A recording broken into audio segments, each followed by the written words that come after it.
I thought you would be in a wheelchair by now. And Fran, thanks so much for bringing up exercise. We can't talk about that enough on this show. We're going to have to do future segments on physical activity.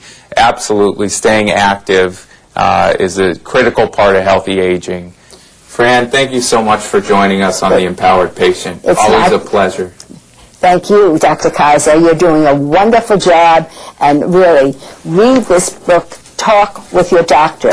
It is so important for your health, and it is free. So make the call. It's important. I'm empowered, and I'm taking charge of my health.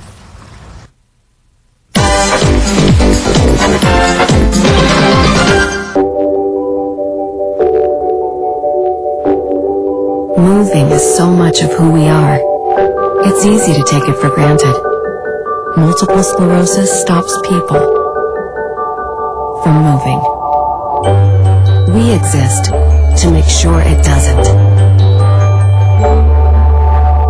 Join the movement, the National Multiple Sclerosis Society, at nationalmssociety.org.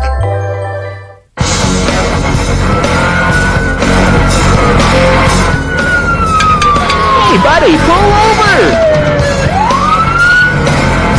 Pull to the right! Don't you know, red lights and sirens mean pull to the right! In an emergency, seconds count. So when you drive, pay attention, or else... Save it, buddy. The ball call.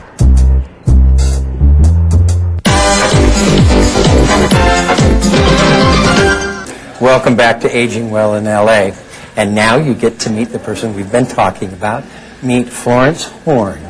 Florence, welcome to our show. It's so good of you to come and join us. Thank you. Tell me what you thought when this crazy guy handed you a camera. Did you think, oh, I can do this? Or were you hesitant?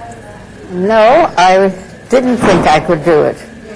As a matter of fact, my first introduction to the project, I was very skeptical. I greeted it with very mild interest. But I knew there was something about it that set it apart from any other kind of activity I could possibly participate in. In some ways, I knew that it was going to touch something very creative. The project was in a developmental stage. Yes. And so it required a little soul searching for what the project could be like. And in my attempt to figure out whether I had a place in the project, it made me think a great deal about my personal process of aging, and it gave me a creative spark to examine in a new medium, something that I was not familiar with. I had many thoughts about my aging process, but this was the first time that something allowed me to express myself in a new way on a very large issue. Well, once you focused on the idea of putting the cane in each photo, it really kind of anchored you, I think. Well, I was post-surgical, and I was trying to find my way back. And in using the cane, the cane became a symbol for my instability, my feelings of unsteadiness, my need to find a new balance in my life, so that where I was emotionally, I was also physically in the same place. Funny how those things mirror each other. and they affect each other, and they are sometimes the reason for a great new challenge. I did find it very challenging to even figure out what it is I might do. And you mean like a lesson you wanted to share, or a perspective? The issues were so large that I couldn't get a handle on what my personal vision was. Yes, I understand. That's good. And in searching for that, I needed to experiment. And the camera I was completely unfamiliar with camera work. But when Brian said just point and shoot, that I found to be a very expansive idea, a fabulous way to experiment, just point and shoot. Yep, then you could store lots of photos in that camera. And that was a new experience for me, storing lots of photos. Great, great. Brian, this is not unique with the people who've come into the program, is it? That it's a door opener. For everyone, it was a unique experience, and they all experienced it in their own way. Yes. But yes, I found that many of the people found that the camera was a window into the world, and that they could move through that window into the world. It empowered them. Florence has talked about how it had her engaging with people that she wasn't engaged with before because of that opportunity. There's a tape recorder involved here, too, so you want to capture other people's words, obviously. Was that a challenge to you at first? Well, I realized that I'm not the center of the presentation, or the center of the issue. I'm part of it. I found that there were many people who were curious, who were also not in a position to be active participants, but I felt that their voice had to be recorded. The fact that they were being interviewed, being recorded, gave them a sense of purpose. They felt they were part of a purposeful project. Well, there is a historical value in all of this. So many of our young people today don't accord older people the respect they deserve just for making it to 90. And you were 91 when you started this? Well, I found that to be the most the reason I needed to do the project. I found that I wanted to express the right we have as aging individuals, the right and the force to be engaged and respected in society. No, I'm with you on that. Brian, over my shoulder is what you consider the kind of the signature piece of Age Looks at Aging. Yes. Can you walk us through not only this picture, but some of your favorites that have occurred over time? This one was taken by Bernie and Lillian Sachs. Bernie was a medical doctor who lived in independent living in this community. He took this photo and I immediately loved it. But I particularly loved it for a couple of things. Number one, those are the hands of people who've been married for 69 years.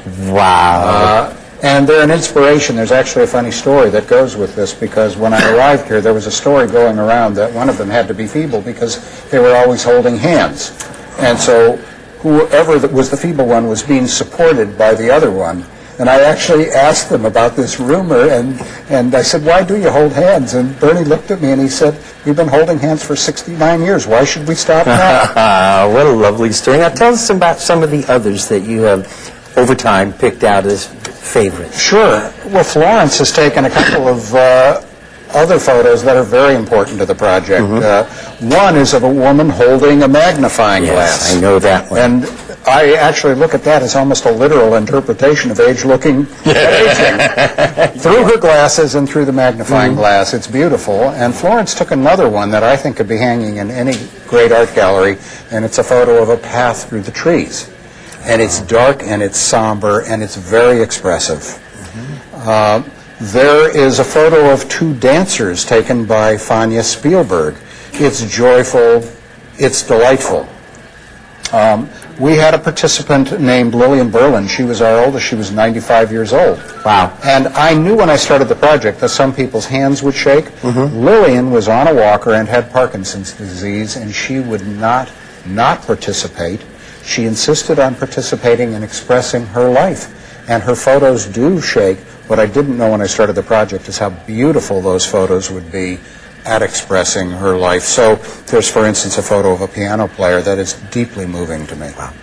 And I would like to say just a little bit more about the photo over your shoulder, because also included is a photo they took of a hand-tinted photo when they got married at the age of 20 at Cornell University.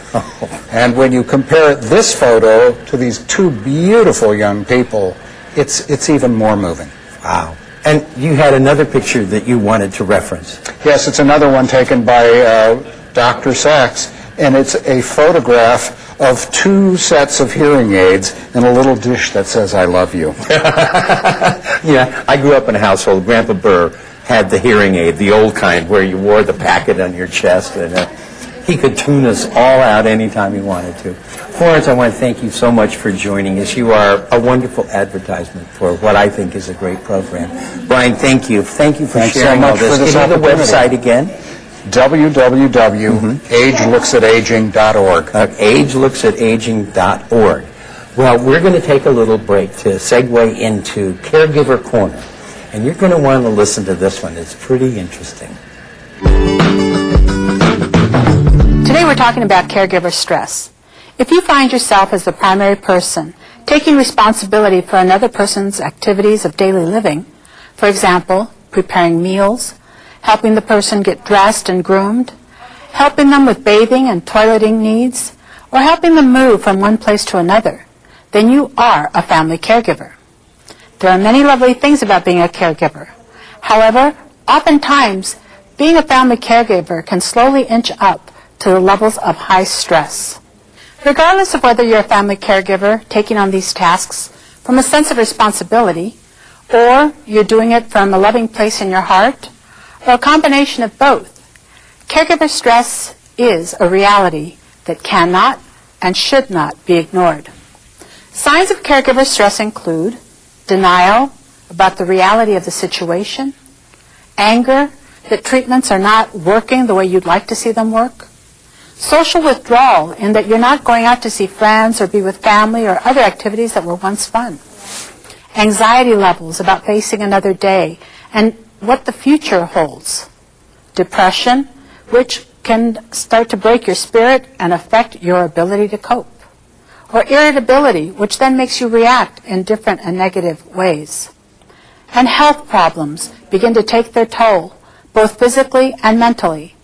Signs of caregiver stress include denial about the reality of the situation, anger that perhaps the treatments aren't working the way you thought they would, social withdrawal from family, friends, and avoiding things that used to be fun, anxiety levels about facing another day and what the future holds. Depression can begin to break your spirit and affects your ability to cope. Irritability leads to moodiness and triggers negative responses and reactions. Health problems begin to take their toll, both mentally and physically, on family caregivers. Being aware of and acknowledging these signs of stress are important. So that is why we are reminding you that caring for the caregiver is also important. If the family caregiver fails, then what? Who's going to step in with caregiving? So let's talk about how to relieve some of the stresses in family caregiving. Create a family network of support, including friends.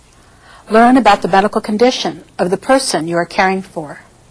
Seek available patient and family services through community-based organizations, faith-based organizations, senior centers, disease-specific organizations like the Alzheimer's Association, Heart Association, American Diabetes, etc. Call the City of Los Angeles Department of Aging for information and referrals. And there are many more resources out there that you can learn about. Being informed is a great way to minimize stress. Other ways of reducing caregiver stress include asking for clarification when you don't understand something. Find a local support group to learn more about options and resources. Fellow caregivers are a great source of support, information, and resources. Remember to give yourself credit for what you're doing. It's okay to periodically make a mistake. You learn from it. When you feel your stress levels rising, remember to step away from the situation for a few minutes. Take deep breaths to bring fresh oxygen into your bloodstream and to your brain, and then go back and take care of the matter at hand. Remember, caring for the caregiver is important too.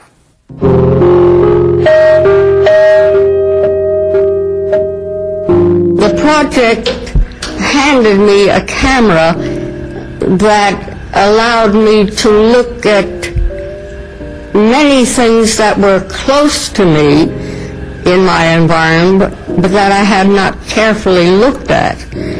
And in using that medium, I allowed a lot more influences to come into my life.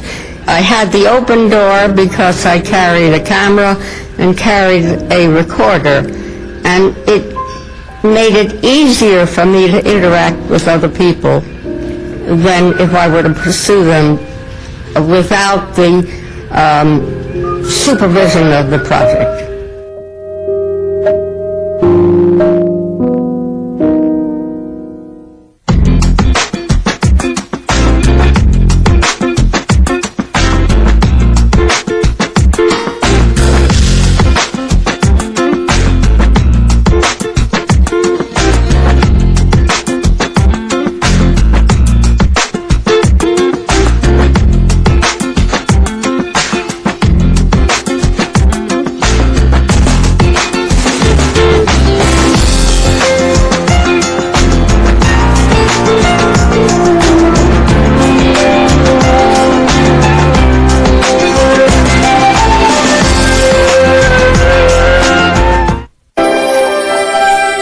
Voting by mail is easy.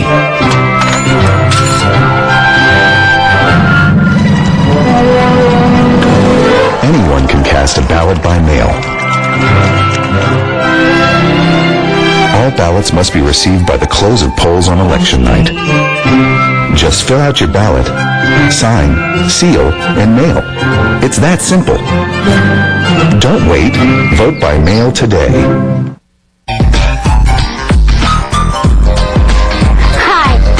Welcome to the Pacific Palisades, and you're watching Channel 35. It's our city and our channel.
Good morning, Los Angeles, and welcome to the City Council meeting for Wednesday, May 11th, 2011. We are here in City Council Chambers, room 340 of City Hall. We meet here every Tuesday, Wednesday, and Friday at 10 a.m., and we are broadcast live on Channel 35 as well as on the internet at lacity.org, through your telephone by calling 213-621-CITY, or in person in our Van Nuys and San Pedro chambers. So 6 different ways of watching the City Council in action. We welcome you no matter which way you are watching us or participating. I want to especially thank members of the public who are here with us today, as well as our city staff who is here for today's meeting.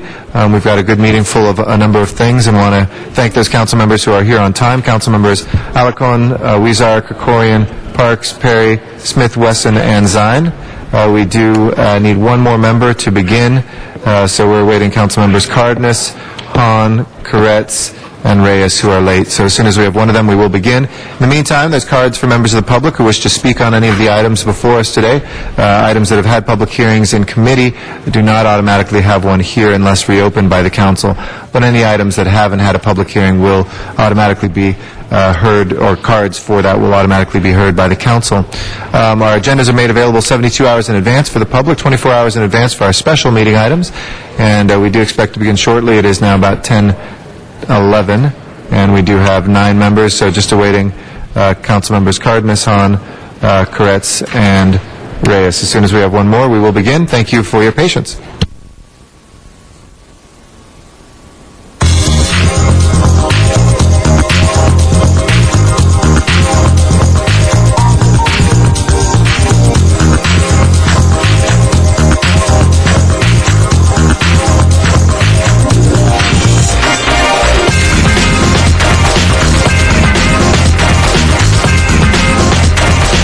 We do have a quorum. Call the roll.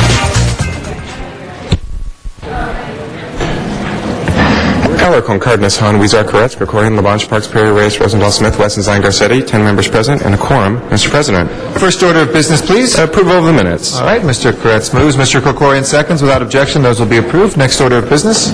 Commendatory resolutions for approval. Mr. Huizar moves and Mr. Alarcon seconds. Without objection, those will be approved as well. Colleagues, if I can direct your attention to the agenda while we go through the items before us today for any items you wish to call special. First items, please, on the agenda.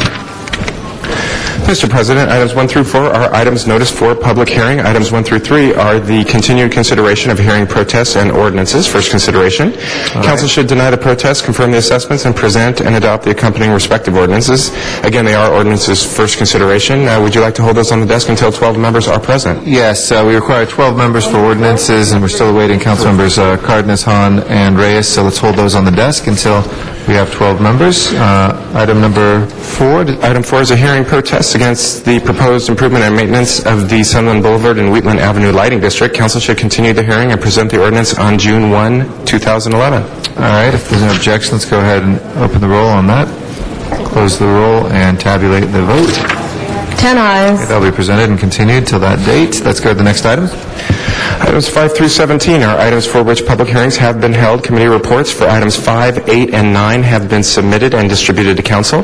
There is a request from member to continue item 13 to May 24. Any objection to continuation of item 13 to the 24th? Seeing none, that will be continued until then. We'll hold the commission on the desk on number 5. Any other specials, Mr. Smith? 10 for Mr. Smith. Mr. Zine, do you have a special, or are you just greeting the day? I got a couple. No, 17, please. 17 for Mr. Zine. Any other specials, 5 through 17? Let's continue to hold the ordinances, so we'll call 6, 7, and 8 special until we have those 12 members. Let's go ahead then and take up the balance, please. That's 9, 11, and 12, and 14 through 16. Please open the roll. Close the roll and tabulate the vote. 10 ayes. All right. Those are approved. Next items, please. Mr. President, items 18 through 32 are items for which public hearings have not been held. 10 votes are required for consideration. Is there any objection to consideration? Seeing none, those are before us. Do we have any cards from the public on these items for which public hearings have not yet been held? Mr. President, yes, we do. We have cards on items 20, 21, 22, 23, 24, 26, and 32. Call those special for cards in the public. Mr. Zion will call 31 special, I'll call 24 special. Mr. Weezer? 28 forthwith, please. Okay.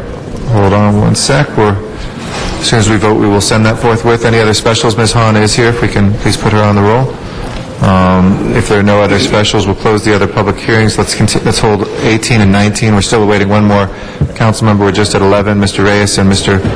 Cardenas. We are waiting, so when one of them gets here, we will take up those ordinances. That leaves us with 25 and 27 through 30. Please open the roll, close the roll, and tabulate the vote. 11 ayes. That is approved. Next Mr. item, President? please. Yep. Forthwith on 25. So both 25 and Mr. Weezer, which number was it again? 28? 28 forthwith. Okay, both of those will send forthwith. On the continuation agenda, item 33 is an item for which a public hearing has not been held. 10 votes are required for consideration. Okay, if there's no objection to consideration, we'll take that up, and we'll take that out of order first. I'd like to recognize Mr. Parks on item 33. Thank you, Mr. President. Colleagues, this is a reward motion. I'd like to ask Detective Broderick and also the mother of the victim, Donna Perry, to come up at this time. Detective Broderick will give us an overview of the set of circumstances. It's a reward motion for $75,000 because of the serious nature of multiple victims and also a death involved. So, Detective. Ms. Perry, come on up. Thank you, Councilmember Parks. This is one of those murders that really sticks with me as a homicide detective. I worked on well over 100 murders, and this is one that I think about every night. Back on August 22nd, 2009, a group of people were standing on a front porch on 7th Avenue, just south of 64th. And the reason they had gathered is because it was the one-year anniversary of part of the group's passing of their father. So they're there commemorating the passing of their father. As they're standing on this front porch, they start to notice a vehicle driving by. The vehicle was a 99 to 2004 Chevy Impala. It was either gold or gray. Hard to say based upon the lighting. And it seemed odd to them because this car passed several times. But they weren't all that concerned because, none of them were gang affiliated. They didn't think that, they would be victimized for any reason. That car passed one more time and ended up parking on 64th. A person exited and started to walk towards them. They still were not super concerned because he just looked casual as he was approaching them. As he was walking, it almost looked like he had something in his hand that looked like it was a skateboard or something. He got within about 70 feet, and what they thought was a skateboard, he then brought to his shoulder and turned out to be an assault rifle. And he started to open fire.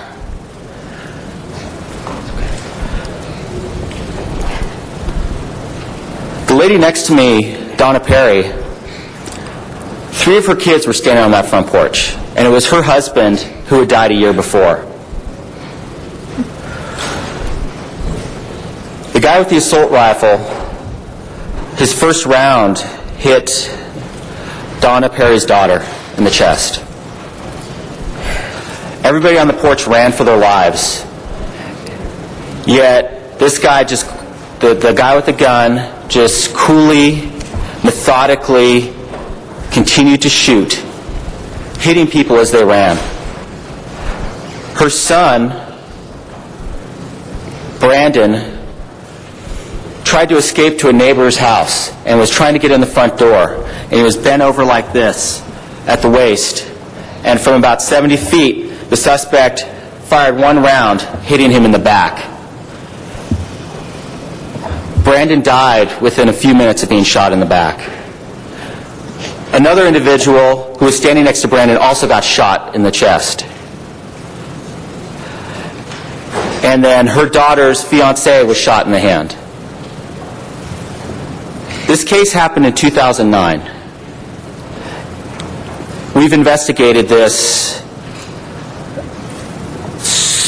and investigated it and exhausted all leads. We're fortunate that only one person died in that incident, but it's still so painful because it's ruined an entire family and scarred an entire community. I'm here to ask you to help me find who did this murder. I believe that the $75,000 reward will motivate people to come forward. I know that there's people who know who did this. I know for a fact. We just need to find the proper motivation to get them to have the courage to tell us who the perpetrator is. And if I have a name, I'll be able to prove it because I have witnesses. So I ask you to do what you can to help me and the family and the community. Thank you so much, and thank you, Councilmember Parks, for bringing this forward. Thank you. Ms. Perry, you have some comments? Yes, I do. If everyone would just bear with me for a second, I just want to draw a picture in your mind. Imagine my husband and I were married for 24 years. We have 5 children. None of them were involved in gangs, drugs, smoke, cigarettes, anything. They all graduated from Los Angeles Center for Rich Studies. You know what school that is and how you have to qualify to get in. All 5 of them went there. So these were good, upstanding kids involved in extracurricular activities. And my husband died. Okay, he was the sole provider, so that just threw our family in devastation. Then 1 year to the exact day that my husband died, my kids are on the porch minding their own business, and they're shot. You know, they're gunned down like animals. This person was vicious. He went after them. You know, imagine these are your children you raised to be good, upstanding children, and somebody just guns them down like a dog in the street. He killed my baby, but even worse than that, he shot my daughter Dana in the chest. She had to have open heart surgery. They had to crack her chest open and remove the bullet. Was 1/4 inch from her heart. But at the same time, the hospital's telling me, do not tell her her brother is dead, because she wouldn't have made it. So here I am, a mother, never ever lied to my children, forced to lie to my daughter every time she asked me, Mama, how is Brandon? And I'm like, he's in there. Where is he? Why aren't you with him? Because he's the baby of the family. You know, and I have to force myself to lie to her. That was even worse than him dying, to lie to my children. I have to lie to her and tell her her brother is in another hospital room. And then she's asking the nurses and doctors, how is my brother? And they're like, who is Brandon? Because everybody didn't know, because the people on the shift knew he was dead.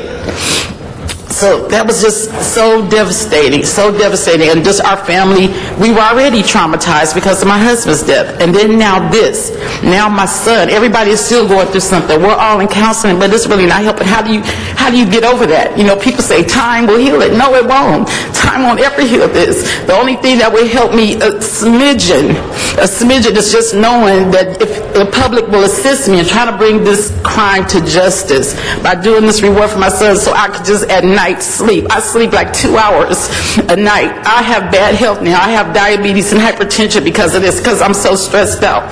My family is a mess. My son who was there, he watched his brother die almost in his arms in a pool of blood. The blood just circling like something you see from a movie.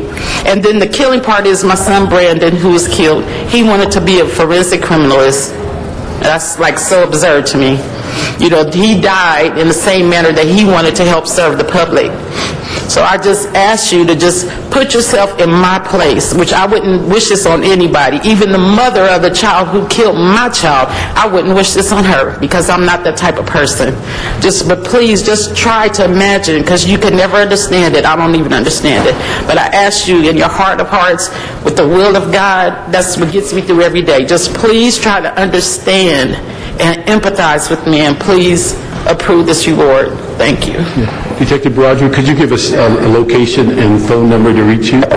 Yes, my name is Detective Colin Broderick, C-O-L-I-N, last name B-R-A-U-D-R-I-C-K. My phone number is 213-485-4341, and I work out of Criminal Gang Homicide Division, which is based out of 77th Station, 7600 South Broadway in Los Angeles. Thank you. Colleagues, this $75,000 reward hopefully bring to justice those involved with the death of Brandon Perry, the injury to Willie Sheffrin, Chris Lofton, Donna Perry, and Charles Perry Jr. This incident occurred on August 22nd, 2009 at 6411 South 7th Avenue. So we'd hope the public support and this $75,000 reward will help LAPD bring this case to closure. Thank you, Ms. Perry. Thank you, Mr. President, and to Ms. Perry, and my name is Perry too. Yeah, I actually have an Uncle Charles, so it's kind of crazy. But Thank you, Mr. Parks, for doing this, and to the detective. I can really see your ferocious dedication to this. I don't know, sometimes I feel like people don't really understand, and I actually did this 2 times this week already, and this is the 3rd time with Mr. Parks this week, and it gets to be surreal and ridiculous. But the one thing that I just want to say to anybody who's listening, because it's really that simple, just turn the person in. Just turn the person in, because somebody knows. That person didn't walk out of a house with an assault rifle, did you say? Without somebody seeing or somebody knowing. And somebody was in the car, probably. Somebody saw something, but that person lives somewhere, and somebody has a connection to that person, and whatever their motivation is, you need to turn that person in, because they're still out there, and they can hurt you too. So there's no reason to cover for that person or protect that person. That person's not your friend, that person's your enemy, and a dangerous person, and I'm just glad that you're offering $75,000, Mr. Parks. Maybe it will bring someone to their senses, and they will take care of this and close it off. Thank you very much, Ms. Perry, and thank you, Mrs. Perry, for being here as well. We really appreciate you. Admire your courage. With that, let's go ahead and take a vote on the reward motion that's before us. Please open the roll. Please close the roll and tabulate the vote. 12 ayes. That's approved. We'll send that to the mayor forthwith for his signature, and we'll get that out on the street right away. Thank you, Detective and Mrs. Perry. We do have 12 members now. If we can take the ordinances we were holding that did not have cards on them, I believe that's 2, 3, 6, 7, and 8. And 8 that have not, and that already had a public hearing, number 7. And then items 18 and 19. Please open the roll, close the roll, and tabulate the vote. 12 ayes. Okay, those are approved. Let us move. Mr. President, pardon me, there has been a request from member to send item 8 forthwith. Okay, without objection, we'll send 8 forthwith. We'll take the commissioner, public comment, and then a couple items that have been requested out of order. So if we can take up item 5 and welcome our nominee to the table.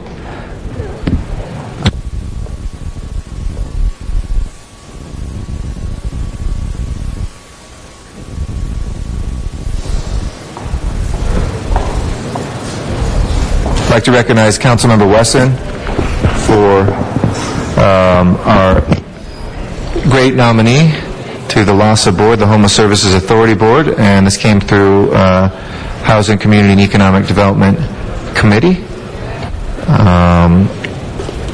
I believe.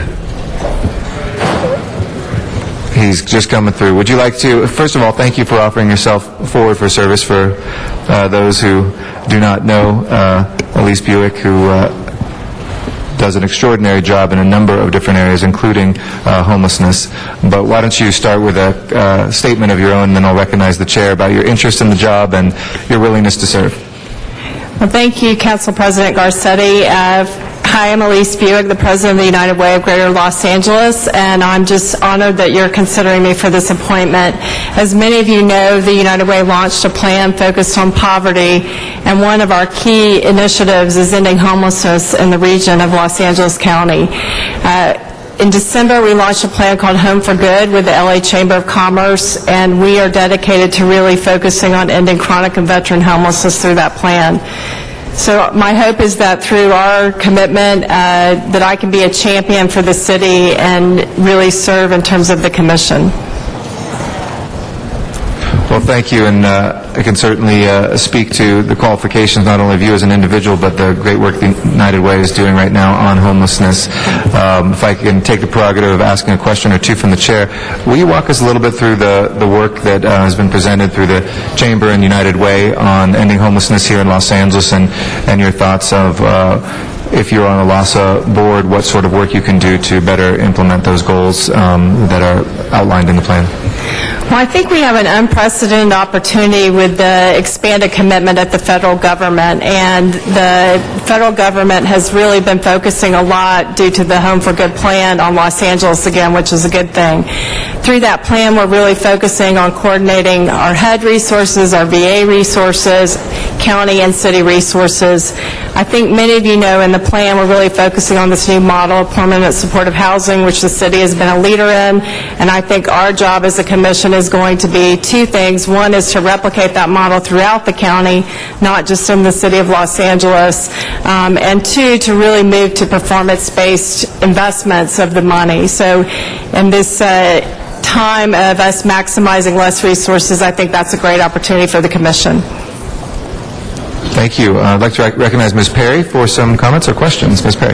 Thank you very much, Mr. President. We got a chance to speak during the committee, and I shared with our nominee that the City of Los Angeles has done a huge amount of work on building the continuum of care for people who are homeless here in the City of Los Angeles, from emergency shelters to transitional housing to permanent supportive housing. 85% of the housing for people who are homeless being built in the county is actually being built inside the City of Los Angeles. That's 85% inside the City of Los Angeles, because of the city's Housing Trust Fund, the Redevelopment Agency, the Housing Authority. We've all been anchors for homeless housing development, and we have built supportive housing with on-site services for low-income individuals. We are unable to help people with disabilities or chronic homelessness or mental illness without housing subsidies, Section 8, or Shelter Plus Care. Now, the City of Los Angeles actually gave 400 family housing vouchers to LA County to house homeless families under their homeless prevention initiative that was initiated 3 years ago. While we're building 85% of the housing in the city, we gave them vouchers for their initiative. Our housing authority contributes about 10% of rental subsidies for housing the homeless. So I shared with our nominee the percentage of rental subsidies in LA County that they allocate to the homeless is less than 3%. Now, LA County pays $221 a month in general relief, and that hasn't changed for the last 20 years. Now, the county knows this because they actually paid for a study that concluded that this general relief number of $221 a month is one of the biggest factors in causing homelessness in the county of Los Angeles. This study was done by the University of Pennsylvania, and now the county is actually looking at reductions in general relief or conversion to a housing subsidy program. It's not going to work. So that's where we are now. So unless LA County is willing to establish this mechanism for housing the homeless, nothing's going to change. And I said this to our nominee this morning to get it on the record, and I hope that we will be able to work together to push the envelope on this. What we need is a relationship with the county that creates a housing trust fund on their side like we have, not a revolving loan fund, so that the county can develop its share of housing for people who are homeless. And what I hope we can achieve is a supportive, affordable housing development one-stop shop. And I hope that through our nominee today, and I'm sure you'll approve her, that we can develop something like that. I think it's a good idea to get the county and the Housing Authority of the County of Los Angeles and all of our relevant departments together so that we can create this model and actually house people who are homeless throughout the county and not just concentrated in the City of Los Angeles. Thank you. Any response to that, or do you want to just state that on the record, Ms. Perry? Yeah. Okay. All right. Great. Thank you. Any other members wishing to be heard on the nomination? If not, let's go ahead and open the roll. Take a vote. Please open the roll, close the roll, and tabulate the vote. 12 ayes. Congratulations. Thank you. Thank you. very I much. look forward to Appreciate it. serving. Thank you. We're looking forward to it as well. Round of applause for our new commissioner, please. Thank you. We'll go to our general public comment, and then we'll take a couple items out of order. Our first speaker is Thomas Robles. After that will be Mario Perez.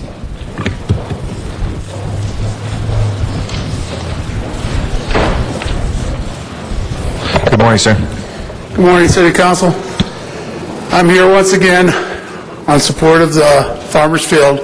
You guys have all seen me here in Van Nuys and in San Pedro. We need them jobs. We need them jobs at Farmers Field, Wilshire Grant, the harbor. We need to get our people back to work. Our people are losing their homes because there's no work. Turn it around. Say we're working and say you're not. Say you're losing your homes. Think how it feels. We need them jobs. Thank you very much for listening. Thank you, and thank you for coming to testify today. Mario Perez is our next speaker. After that is Maricela Reed. Good morning, City Council. My name is Mario Perez. I'm an unemployed member of the Iron Worker Local Union 416. Gentlemen, all we need is jobs. Thank you very much. Thank you. Appreciate it. Maricela Reed, and then after that is Juan Avila. Good morning. Good morning. My name is Maricela Reed, Unemployment Union Local 416. I live in Bellflower. I heard saying that I support a farming field. I support this project because the project will create then the 2,000 of the good meal plus the job in the construction, hotel, tourist, industrial, for service work. I'm ready for work. Thank you. Thank you very much. Juan Avila is our next speaker. After that is Waylon Spencer. Good morning.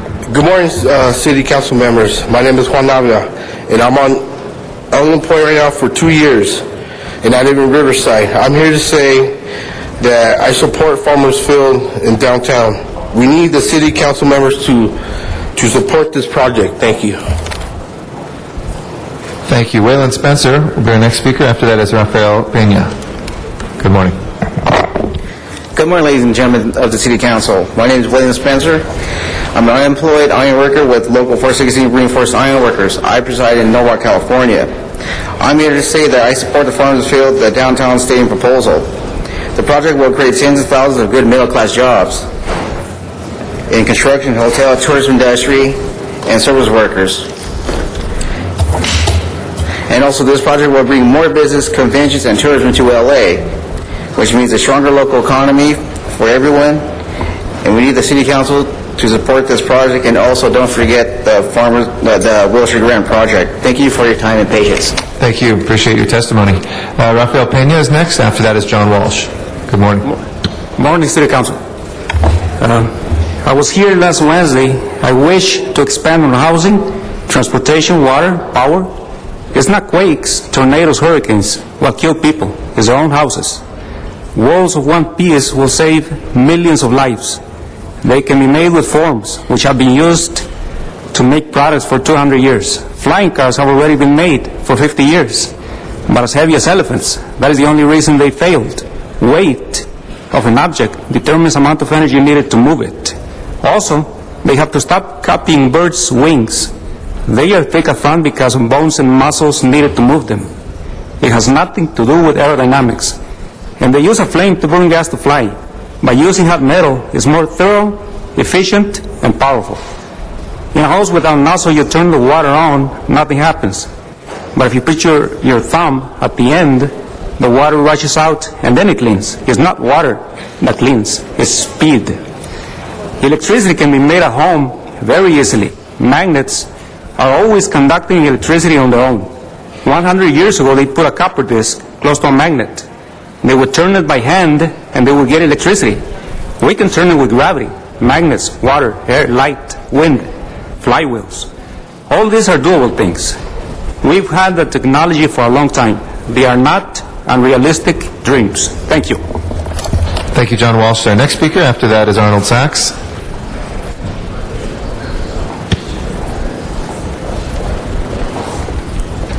Good morning. Good morning. We loathe L.A. We loathe L.A. I don't loathe L.A. This is the Daily News from yesterday. Can you imagine that? We loathe L.A. I loathe the fascism in the Democratic Party. The Democratic Party has given me legal notice, and they've spent somewhere between $25,000 and $50,000 on hiring counsel. If I do not take down HollywoodHighlands.org, By May 15th, I will be sued personally. You know, I've been a teacher for a quarter of a century in Hollywood. Incidentally, HollywoodHighlands.org is located. Its offices are in L.A. You can come and investigate us. It's in jurisdiction of you. It's you trying to crush me with the Obama Party, trying to crush me. You have stolen the Democratic Party from my mother, my father, and my grandparents. Why are you trying to destroy me? Why are you trying to destroy? I'm telling you right now, the leader behind it is Eric Garcetti, and you, if they sue us and I lose I have an apartment, if I have to go into bankruptcy and live in the gutter, I will spend every dollar fighting the Democratic Party, Obama's party, attempt to take down my website. Mr. President, his dispute with the Democratic Party is not within the jurisdiction of the city. If you'll please bring this to something if you don't listen, you can't hear. If you're out of order, Mr. Walsh, so please listen. You need to talk about something. Mr. Walsh, you need to stop the clock. Mr. Walsh, if you're going to continue to yell, you're going to be out of order and not even be able to hear whether you're in order simply by that. So please stop talking for a moment. Now, Mr. Walsh, you need to talk about something. You need to talk about something that has to do with the city of Los Angeles that we have direct jurisdiction under. Sir, we don't have jurisdiction over websites, so you'll have to bring it to something. Okay, Mr. Walsh is out of order. Thank you, Mr. Walsh. You're out of order. Arnold Sachs, will you please remove Mr. Walsh? He was warned numerous times. For the record, I've never heard about this lawsuit until Mr. Walsh brought it forward yesterday. Arnold Sachs, I said before you brought it before me yesterday, sir, so please do not have any libelous statements. Arnold Sachs is our next speaker. Dr. Clyde Williams will follow after that. Yes, thank you. Good morning. Arnold Sachs. This is page 3 of the Daily Breeze from today. L.A. will restore some attorney funds. Part of this story is that the head of the Budget and Finance Committee, Councilman Parks, says a budget is not advisory, and you may not like it, but it is a budget. If you come in over budget, that's money from another department. So again, I ask, where was that discussion when you were talking about the library initiative that's going to take more funds out of the general fund to reopen the libraries that you had to close because you gave the pay raise to the city employees because you put a cap on the early retirement program, which forced you to lay off about 400 people? That's going to cost the city's general fund $30 million a year. Where was this discussion about getting money from another department if you go over budget in your department? Wasn't there. Didn't come out. In an open and transparent government agency like City Council, why was not this discussed? I have no idea. Maybe somebody can help me. Last week there were discussions about the lease agreement in downtown LA at the Plaza. And it was really interesting because the same group of individuals is now discussing the lease agreement at Farmers Field. Not against the field, just against who's paying for it.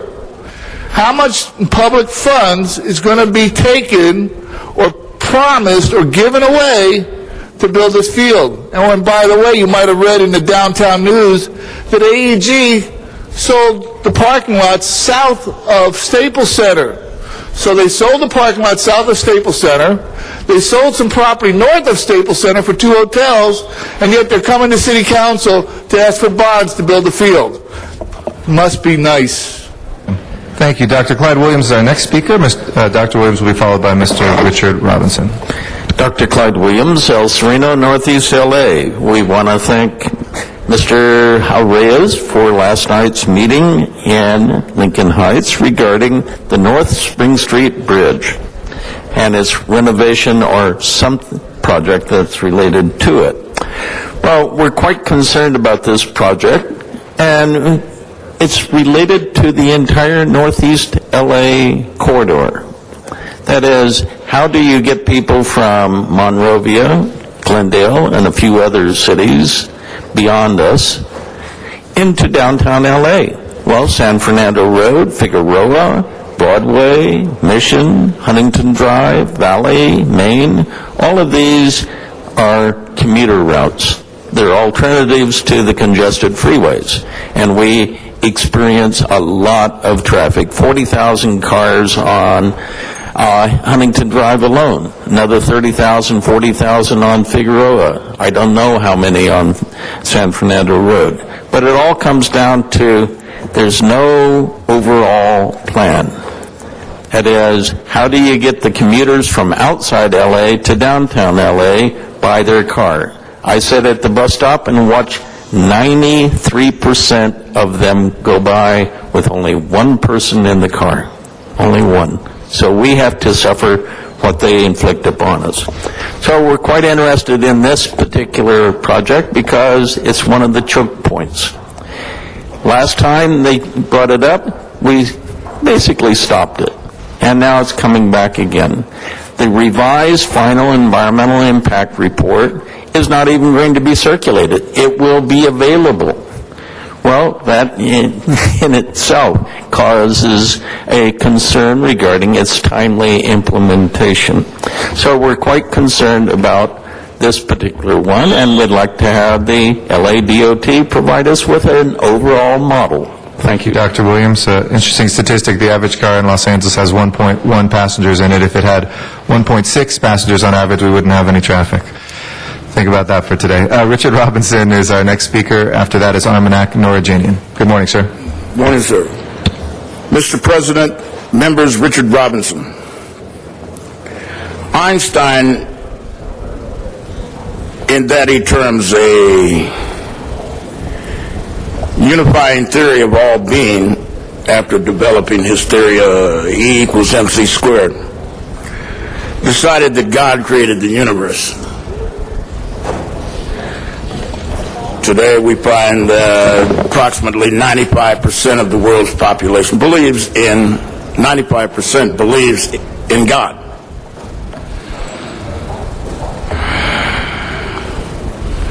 Einstein said that the Big Bang was created by God. That's a revelation, folks. I mean, some folks don't understand the implication. Sir, the word, the abstraction, indeed the hypothetical construct, God, symbolizes that which exists apart from the physical world, the natural world. It is metaphysical. It is supernatural. God is real.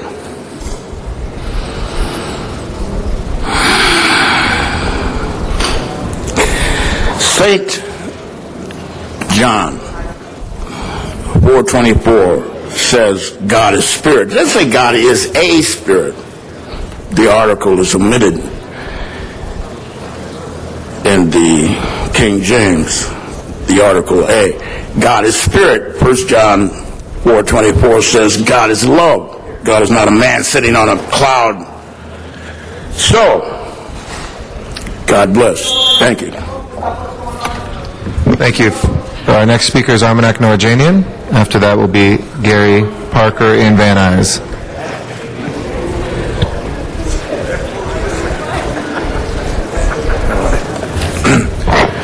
Respectable City Council members, dear fellow Angelinos, my name is Armanak Norajanian, and I'm a Liberal Democrat human rights advocate. I announced that I run for the seat of California State Assembly from the area of Southern California. And also, I want to implement the agenda of technological progress and social justice, in the state of California. Most of the time we encounter lots of traffic jams on California Road, especially in the large mega cities, And I will introduce legislation that would enable the state of California to buy commercial satellites in order to fight with traffic jams, and fight crime as well.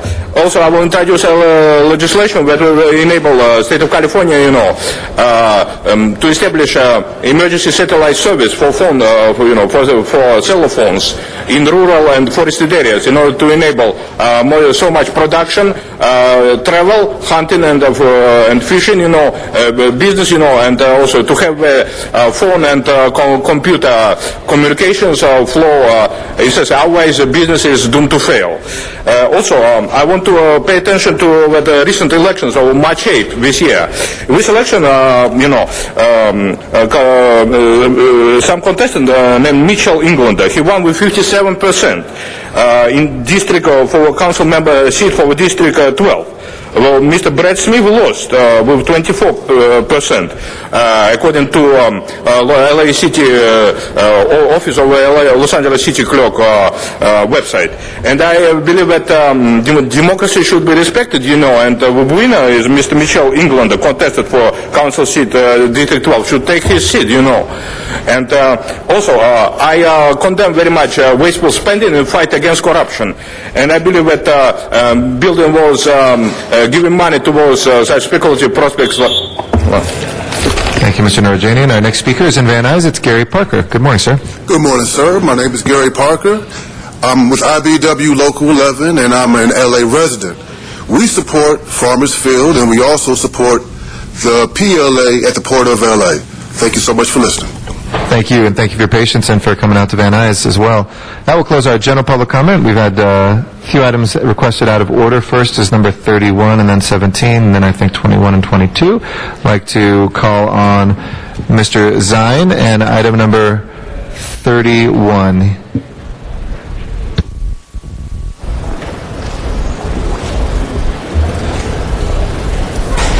Thank you, Mr. President and colleagues. Joining me, members of the Los Angeles Police Department and traffic reporters, and also the California Patrol. We're going to discuss briefly Motorcycle Safety Awareness Month. And this deals with hazards that are taking place in our community on our roadways.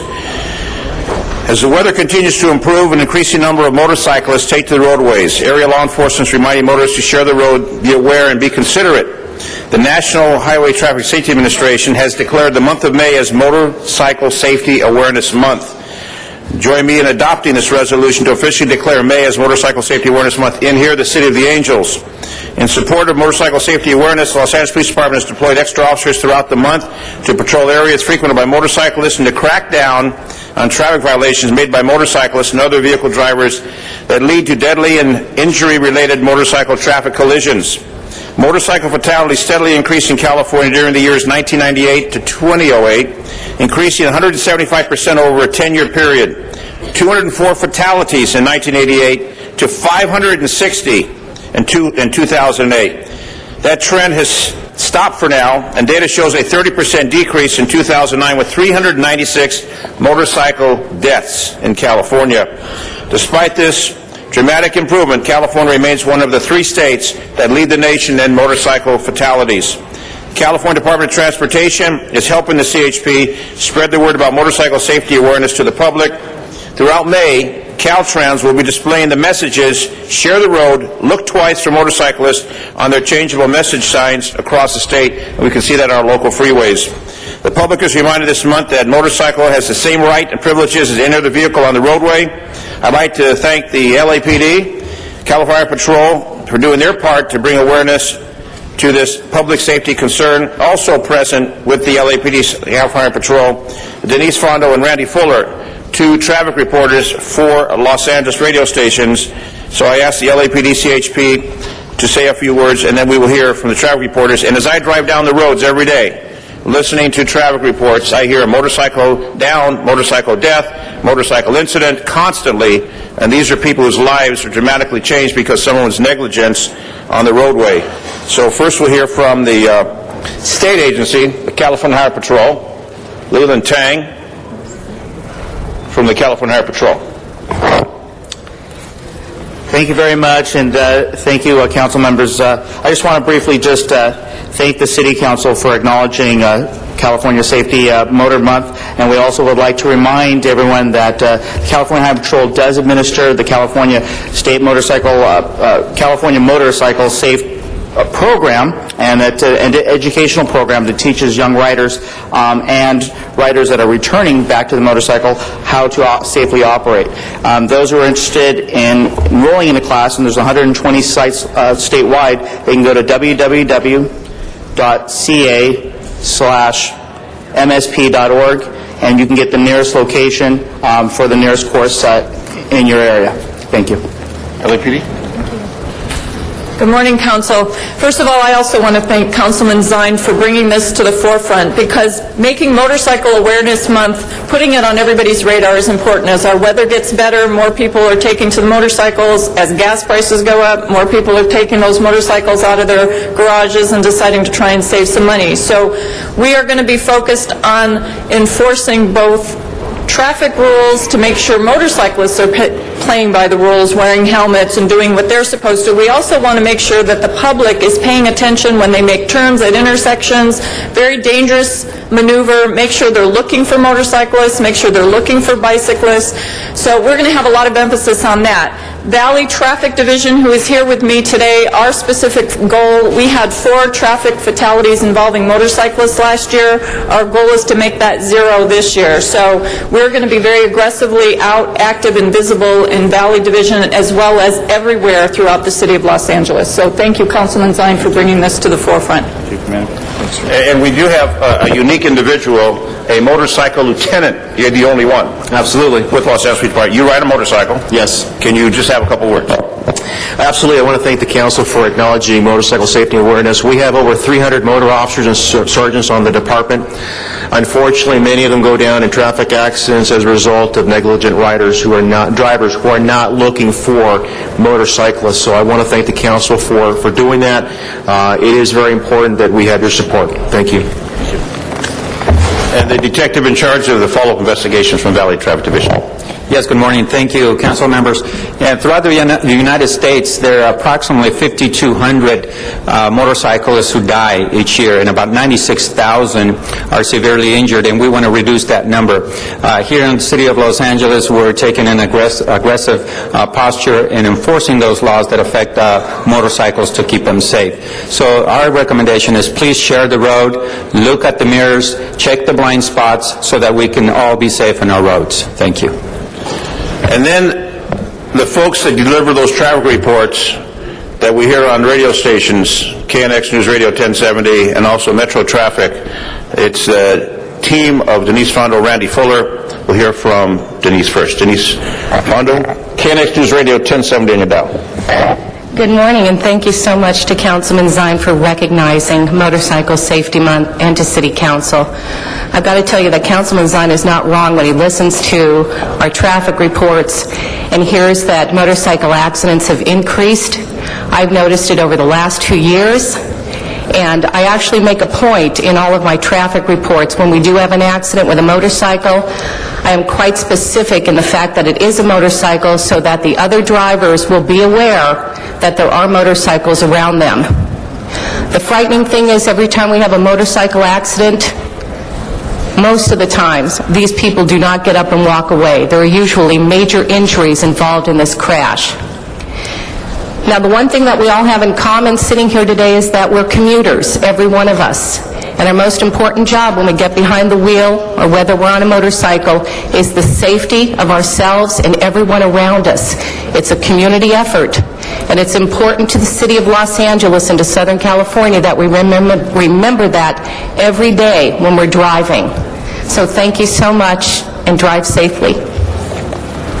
And from Metro Traffic, Randy Fuller. Thank you very much. I would echo Denise's comments that it seems sometimes like it's just accident after accident after accident that we report that involve motorcycles, oftentimes serious injury, if not fatality. And we'd love to see that trend go the other way, where we're not talking about that so much. The responsibility, some of the responsibility would fall to drivers to be more aware of the motorcycles that are out there. Certainly there's a lot of distractions for drivers now with Bluetooth and things going on in their lives. Pay attention and know that the motorcyclists are out there. I'd like to see the motorcyclists, too, take a little responsibility and exercise a little more caution in lane cutting. and that sort of thing. I think that might be a big contributing factor, especially when they do it at a high rate of speed. Thank you, Councilman. Thank you, Council. Randy, thank you. And thank you, Denise. So what we're trying to do is keep people alive, and it's a national program this month. As the weather warms up, again, we're going to see more and more motorcycles on the road as gas prices continue to fluctuate. More people say, I'm going to get a motorcycle and get to work and save money, but we want to save your life at the same time you're saving money. So I want to acknowledge, and hopefully we'll pass this resolution to go on record that we're supporting this Motorcycle Safety Month along with the federal government. Thank you, Mr. President. Madam President. Madam President, I just wanted to add just some words to Mr. Zine. Thank you always. You were always a traffic officer, and the sergeant, you were the voice of traffic when you were a Los Angeles police officer in the Valley, and I want to thank Valley Traffic Commander. I want to thank you and our great friend from the Highway Patrol, 2150 headquarters. And our reporters, it's a communication. This morning I was going over the Hyperion Bridge above Interstate 5, and in my blind spot was a cyclist. And I don't think he realized he was in a blind spot. The 3 E's of traffic, education, enforcement, and engineering are so key. And we are educating people to be aware and look at the blind spot. And I thought of driver's training, which we don't have in schools anymore, how they always taught you to look at forward and to the mirrors before you do anything. But education is so important and awareness is so key. I think of Kent Carter, the great Los Angeles police officer who was recently killed in a tragic accident on a motorcycle, and others unnecessarily, because there's a beauty of a cycle. There's a scene in Then Came Bronson. They're at a red light. There's a guy, he's got his tie loose like this, he's got a hat on, he had a long day. And he's sitting next to him is there's Bronson, Michael Parks. And he puts up in his hat and he says to the guy on the bike, taking a trip? And Bronson says, what's that? And he goes, taking a trip. And he goes, yeah. The guy on the bike goes, yeah, I'm taking a trip. And he goes, where to? And wherever I end up. There's a freedom to the motorcycle that's so special, especially throughout the great highways of California, but we have to be aware.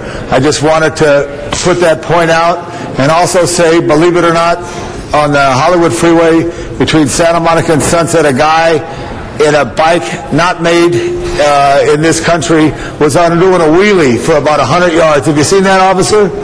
Yeah, what do you do with those guys? You got to flatten their tires and put them on a bicycle. Okay, because it's unsafe, some of the stunts that they do.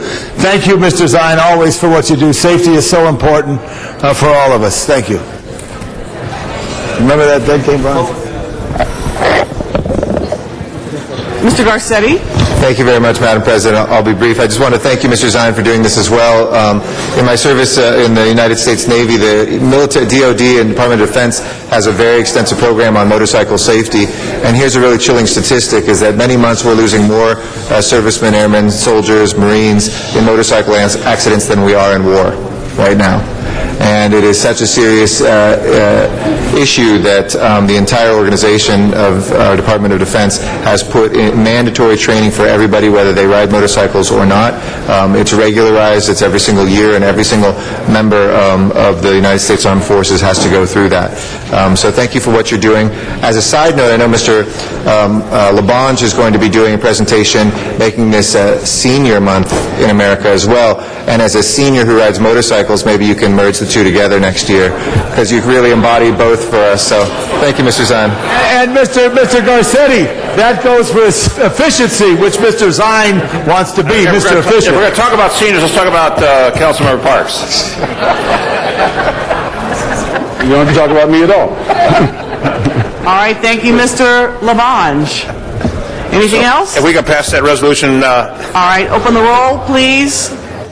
Close the roll, then tabulate the vote. 13 ayes. Thank you very much, and congratulations. Before we go to the next item, I believe Mr. Parks has an introduction he would like to make. Thank you, Madam President. Tom, you may want to hear this. We have with us today LA City College, Professor of American Cultures, Henry Early, and 36 of his students. Would you please stand?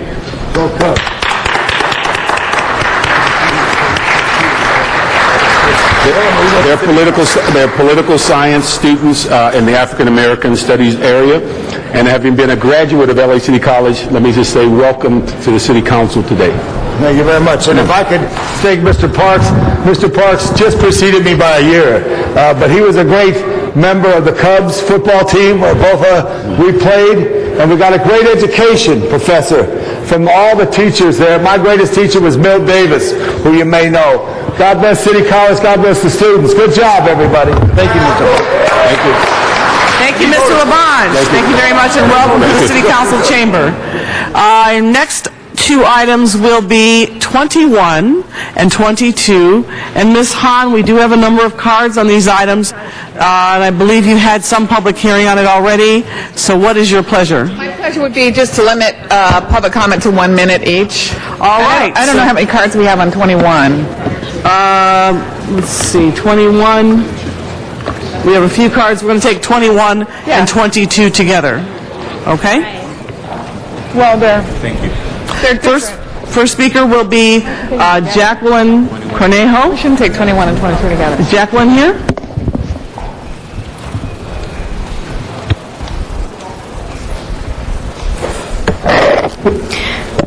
Good morning. My name is Jacqueline Cornejo with the Los Angeles Alliance for a New Economy, LANE. Today is a big day for communities throughout the city of Los Angeles that have watched jobs and middle-class livelihoods drained away. For the last 2.5 years, LANE and our allies have worked with the Port of Los Angeles, the Harbor Board of Commissioners, and many people in this room to make the construction careers policy and a PLA a reality at the port. LANE's work is all about creating an economy that works for everyone.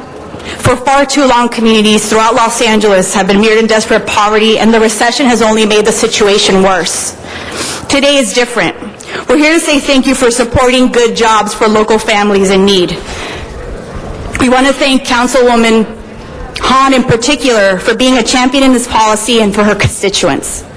It's been a long road getting here, which is why today we're proud to stand with our partners, the LA County Federation of Labor, the LA and Orange County Building Trades Council, and our community allies. This policy ensures that 6,000 jobs will lead to middle-class careers. Thank you. Thank you very much, ma'am. Just so that the record is accurate, we're going to roll back to 21 and put 22 on hold for just a second, then we'll go back to the public hearing on 22, and then we will open the roll on 21. Well, no, I want to say a few comments on 21. I'm sorry, Ms. Hahn? I wanted to talk about 21. Oh, you want to talk about 21? Okay, let Ms. Hahn go on the record on 21, and then we'll take a vote. Go back to 21, please. Yes, thank you. Okay, go ahead. Colleagues, quickly, many of you know what this is. We are passing a resolution today to support Warren Furutani's Assembly Joint Resolution 8 to request the United States Navy to approve the application by the Pacific Battleship Center to berth the USS Iowa at the Port of Los Angeles. You'll recall that back in September, this City Council actually passed a unanimous resolution calling on the Port of Los Angeles to make way and prepare a berth for the ultimate award of the USS Iowa to Los Angeles. This is, as Bill Rosendahl would say, a no-brainer. If this ship comes to the waterfront in San Pedro, the economic benefits are huge. We know that in San Diego, the USS Midway has brought in about $500 million in the 10 years that she's been docked there. As our economy picks up, as tourism picks up, we believe that the perfect spot for the USS Iowa is, of course, on the waterfront in San Pedro. And what we're doing here is just supporting Warren Furutani's resolution in Sacramento that we agree with him. And we hope the Navy will take a look at the wide range of support that we have for bringing her to San Pedro and award us the ship. So if I could have your unanimous vote on that, I would appreciate it. Thank you. Thanks, Ms. Hahn. And before we vote on that, there is a card in here from Robert Kent. Robert Kent, are you still here? Thank you again for your continued support for bringing this world's last battleship, the USS Iowa, back home to Los Angeles. Just want to report we only have about 3 weeks left for May 31st. That's our final deadline for our final application. It's going to be ready to go. We're excited. This has been a very fast-track project. I reported last time we were moving at full steam ahead, and that was wrong. Actually, we've got the throttles wide open. We're moving at flank speed now. We currently have consultants, architects, and engineers under contract in value of over $300,000 right now, moving forward with all the process to make this happen as quickly as possible. The support is overwhelming, and I really appreciate the LA City Council's continued support. Thank you. Thank you. That marks the end of the cards submitted for item 21. So, Mr. Clerk, if you would please open the roll on 21 and then close the roll, tabulate the vote. 13 ayes. Thank you very much. Now we go to item 22 and resume the public hearing portion, or the public's comment portion, and each public comment will be 1 minute only. And why don't I call people forward at a time? Maria Ramirez, and then Andrea Barrera, Charles Prinzen.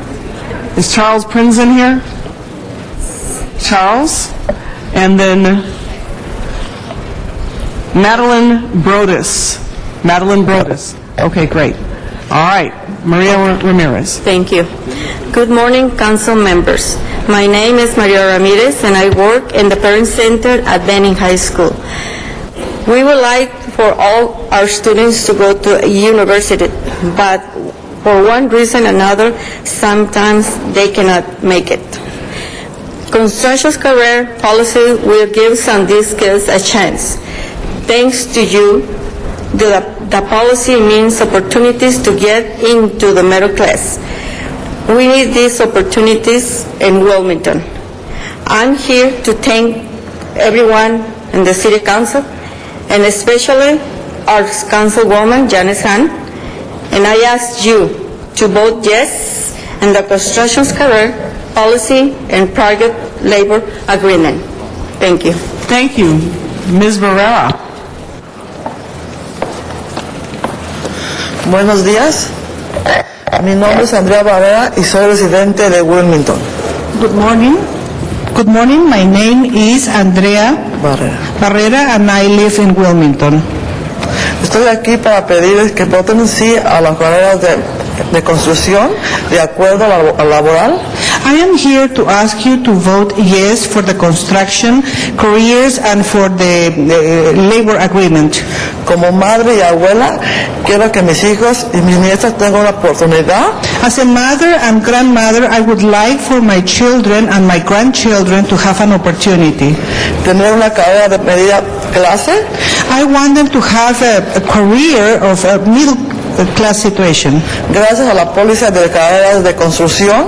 And thanks to this policy y acuerdo laboral a nuestra comunidad and labor agreement, va a tener beneficios. Our community is going to have a benefit. Gracias, concejal Janice Hahn. Thank you to Councilwoman Janice Hahn and to all of you council members. Thank you very much. Charles Prinzen. My name's Kairos. Good morning. In Banning High School in Wilmington, we are trying to put together a program called Skills to Pay Bills in our wood shop. We're going to try to develop our kids in the 10th grade to be able to have a knowledge of about 20 different trades. Knowing that you will vote yes on the PLA for the harbor, I know that we need to have our kids ready for those skills to pay bills when they graduate. So I know ahead of time that you're going to vote yes. It's the wise thing to do. If you want to eliminate crime, if you want to have better attendance in school, if you want to have a higher graduation rate, then help me down at Banning High School put together Skills to Pay Bills, and I guarantee that we'll have a success. Thank you, Janice, for all the work that you're doing, and good luck. Thank all of you. Madeline Brodus. One thing, sorry. It was labor that built this country. It's labor that's building this country, and it'll be labor that'll build this country in the future. Thank you, sir. Let's give our kids the skills to do that. Thank you, sir. Madeline Brodus. Arnold Sachs is next. Mr. Sachs, come on up. Arnold Sachs, if he is still here. Mr. Sachs, are you coming up? Okay, and then Robbie Hunter. Robbie Hunter. And then Ronald, I think it's Price. Ronald Price. Okay, Ms. Brodus.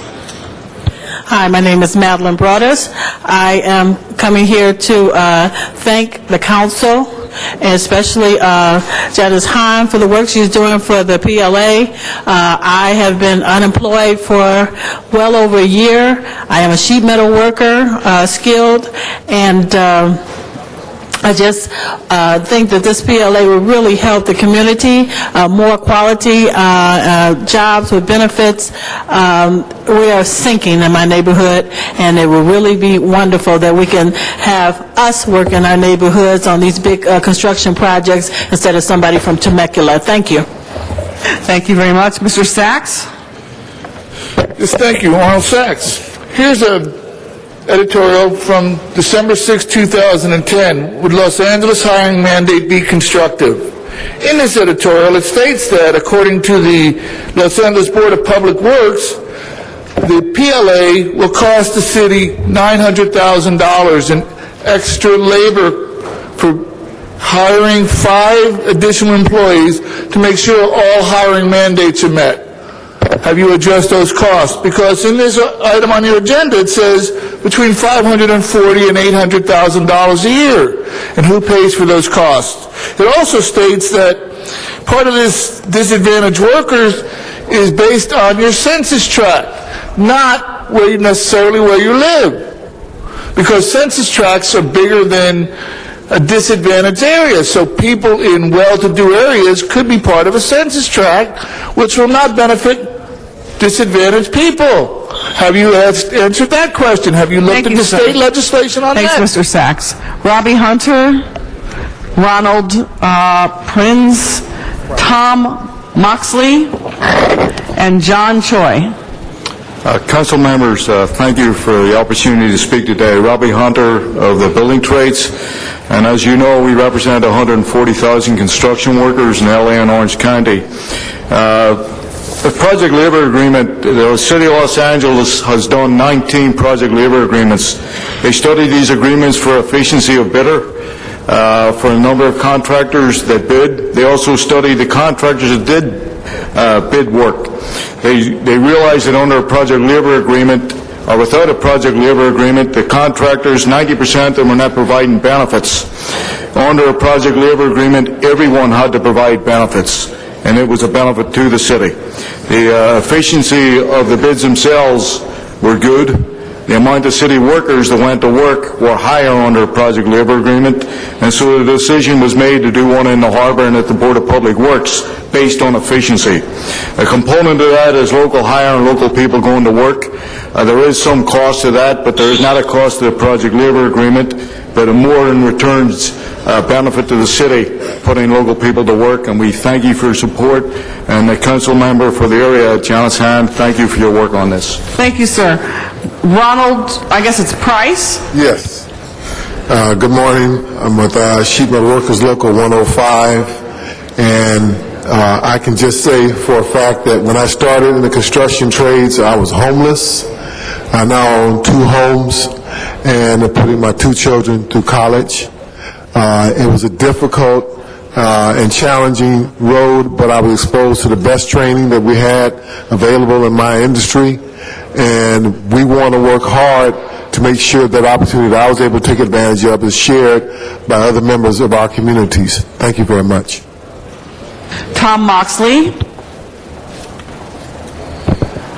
Thank you, Madam President. Distinguished council members, my name is Tom Moxley. I'm business agent for Ironworkers Local 433, and I cover the harbor. I'm also the president of the LA Orange County Building and Construction Trades. And I'm just glad that we're at this point, and thank you, Janice, for spearheading this and moving it forward, to continue the career opportunities for those that we've brought into our apprenticeship programs and as journeymen that live in the city of LA, and provide new opportunities for young men and women who live in the harbor, and to get these projects done, and to make sure they're done efficiently, productively, on time, on budget, and with local hire. Thank you. Thank you very much. John Choi, and then Kevin Bass, Tom Robles, and I think it's Deborah Baker. Morning, members of the City Council. John Choi with the LA County Federation of Labor. I wanted to thank the entire City Council for their support of the Project Labor Agreement at the Port of Los Angeles and for Project Labor Agreements throughout the City of LA. In particular, I'd like to mention the hard work of the staff of Councilmember Hahn and her leadership on this project. This has been a long time coming and is a historic day for the City of LA. I would also like to thank the Mayor's office and their staff, and as well as the staff at the Port of Los Angeles. It's taken a lot of work to get to the point where we are. We've done a lot of work with the community, and finally would like to really highlight and acknowledge all the working men and women of the building trades, many of whom are here with us today. Thank you so much. Kevin Bass. Good morning, council members. My name is Kevin Bass. I'm with Painters and Allied Trades. I'm here to simply say thank you. Thank you to all of you for supporting these project labor agreements and showing some light at the end of the tunnel for all of our workers that are looking to get back to work. This is a tremendous step forward, and it will make a huge difference to my members and the members of the affiliated unions. And we'd also like to say a particular thank you to Councilmember Hahn for moving this forward for the PLA for the port. And again, thank you very much. Thomas Robles. Good morning once again.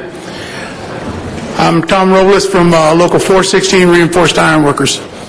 I want to thank Janice Hahn and the council members for pushing the PLA forward and bringing a little more hope into the jobs that we are missing.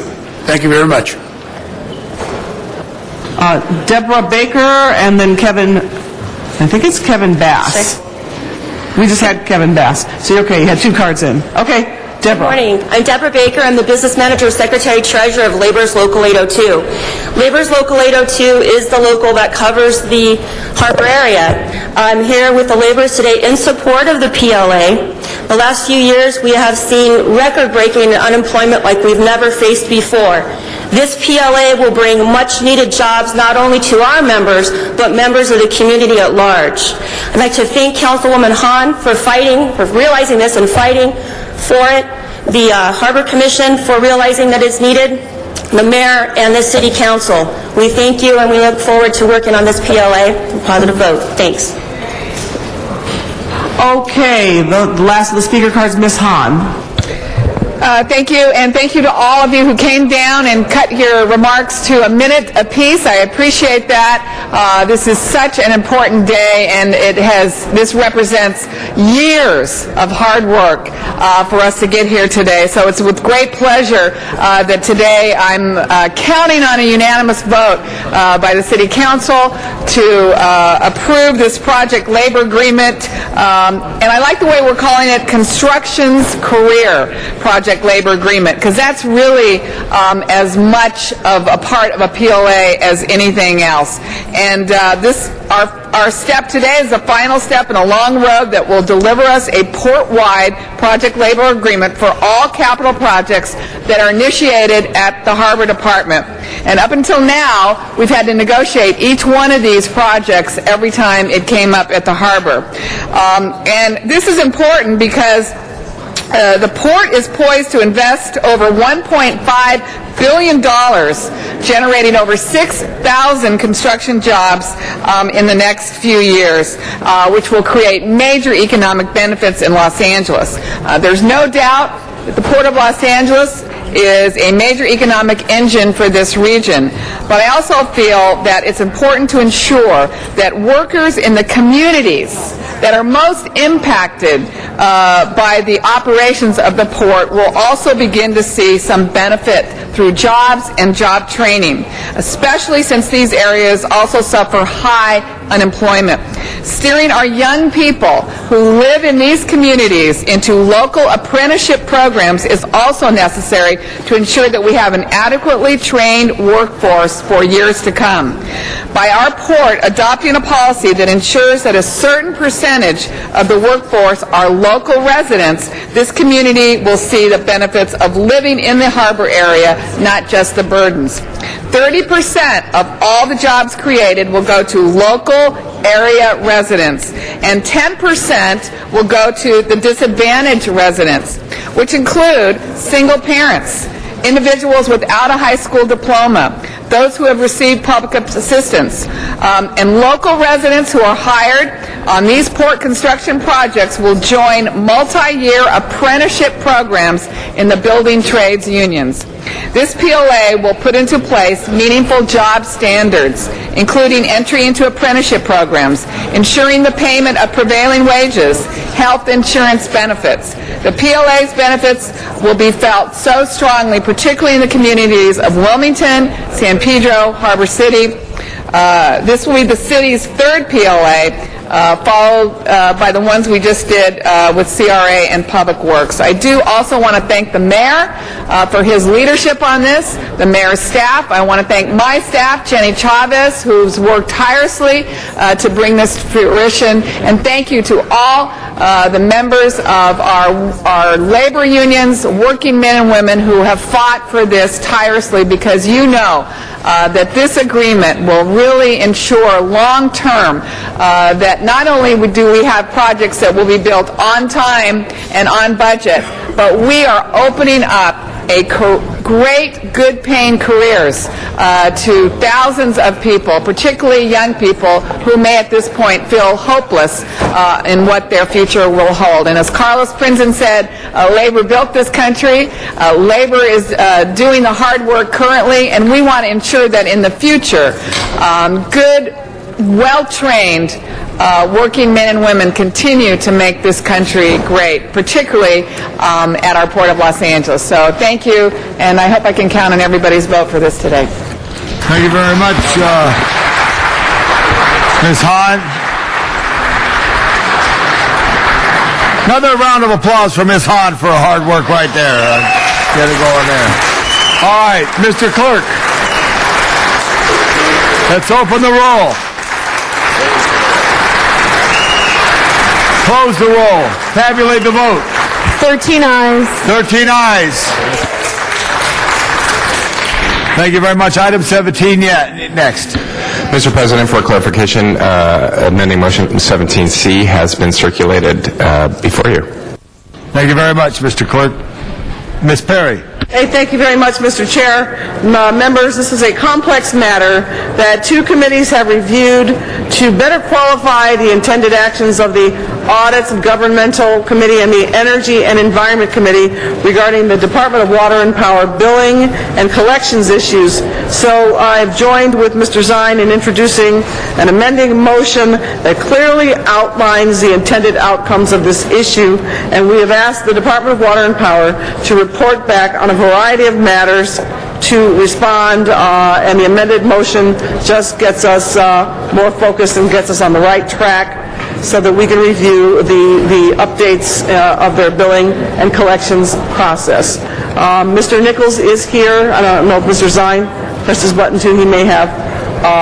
But Mr. Nichols is here for any members who may have questions, or if he can make a short All right, good. Mr. Nichols, feel comfortable at the center table. Thank you, Ms. Perry. Mr. Zine's on the queue. Reports and the amending motion. Yeah. Mr. LaBonge and Mr. Nichols, I want to commend you for coming to committee, facing the serious, tough questions and answering them direct and not dodging and trying to dance around the issue. Ms. Perry and I obviously have concern with this, along with other members of the council. Originally, we were calling for a full audit. That has been modified. What we're asking for is your department to produce internal, and then hopefully that will satisfy issues. If not, then we will then ask for a full audit. What it means is that your change of command there has given it a new direction, a new billing process, new procedures, more responsive to the consumers, the late billing, et cetera, the problems that you've basically inherited. We're trying to address all those. So Mr. Kokorian mentioned to me the original request in the motion was asking the controller to do an audit. This time we have changed that. The amending motion that Ms. Perry and I have introduced is basically going to have you come back once you get your results, and then hopefully that will satisfy the issues. If not, then we'll proceed further. But I have great confidence in your ability to modify that organization. I know you made a lot of changes. I know you've made a lot of concerns with the budget. that is with the Department of Water and Power, and a very cooperative relationship. And I personally appreciate when you call me on a weekend and say, this is what we're doing, Councilman. It's a whole different flavor at Department of Water and Power. So I think that you're in the right direction, and again, we give the trust and confidence to you to direct it in a proper fashion. If you just want to comment briefly on some of the changes that have taken place of recent times with the billing and the $23,000 business, et cetera, folks were billed after the date, just some of those issues, if you could. Thank you, Councilman. I appreciate that. We'll make our comments brief, but I think there are a couple of things that are worthwhile bringing attention on this. I have with me our Assistant General Manager for our Customer Service, John Chen, as well, to take a couple of points.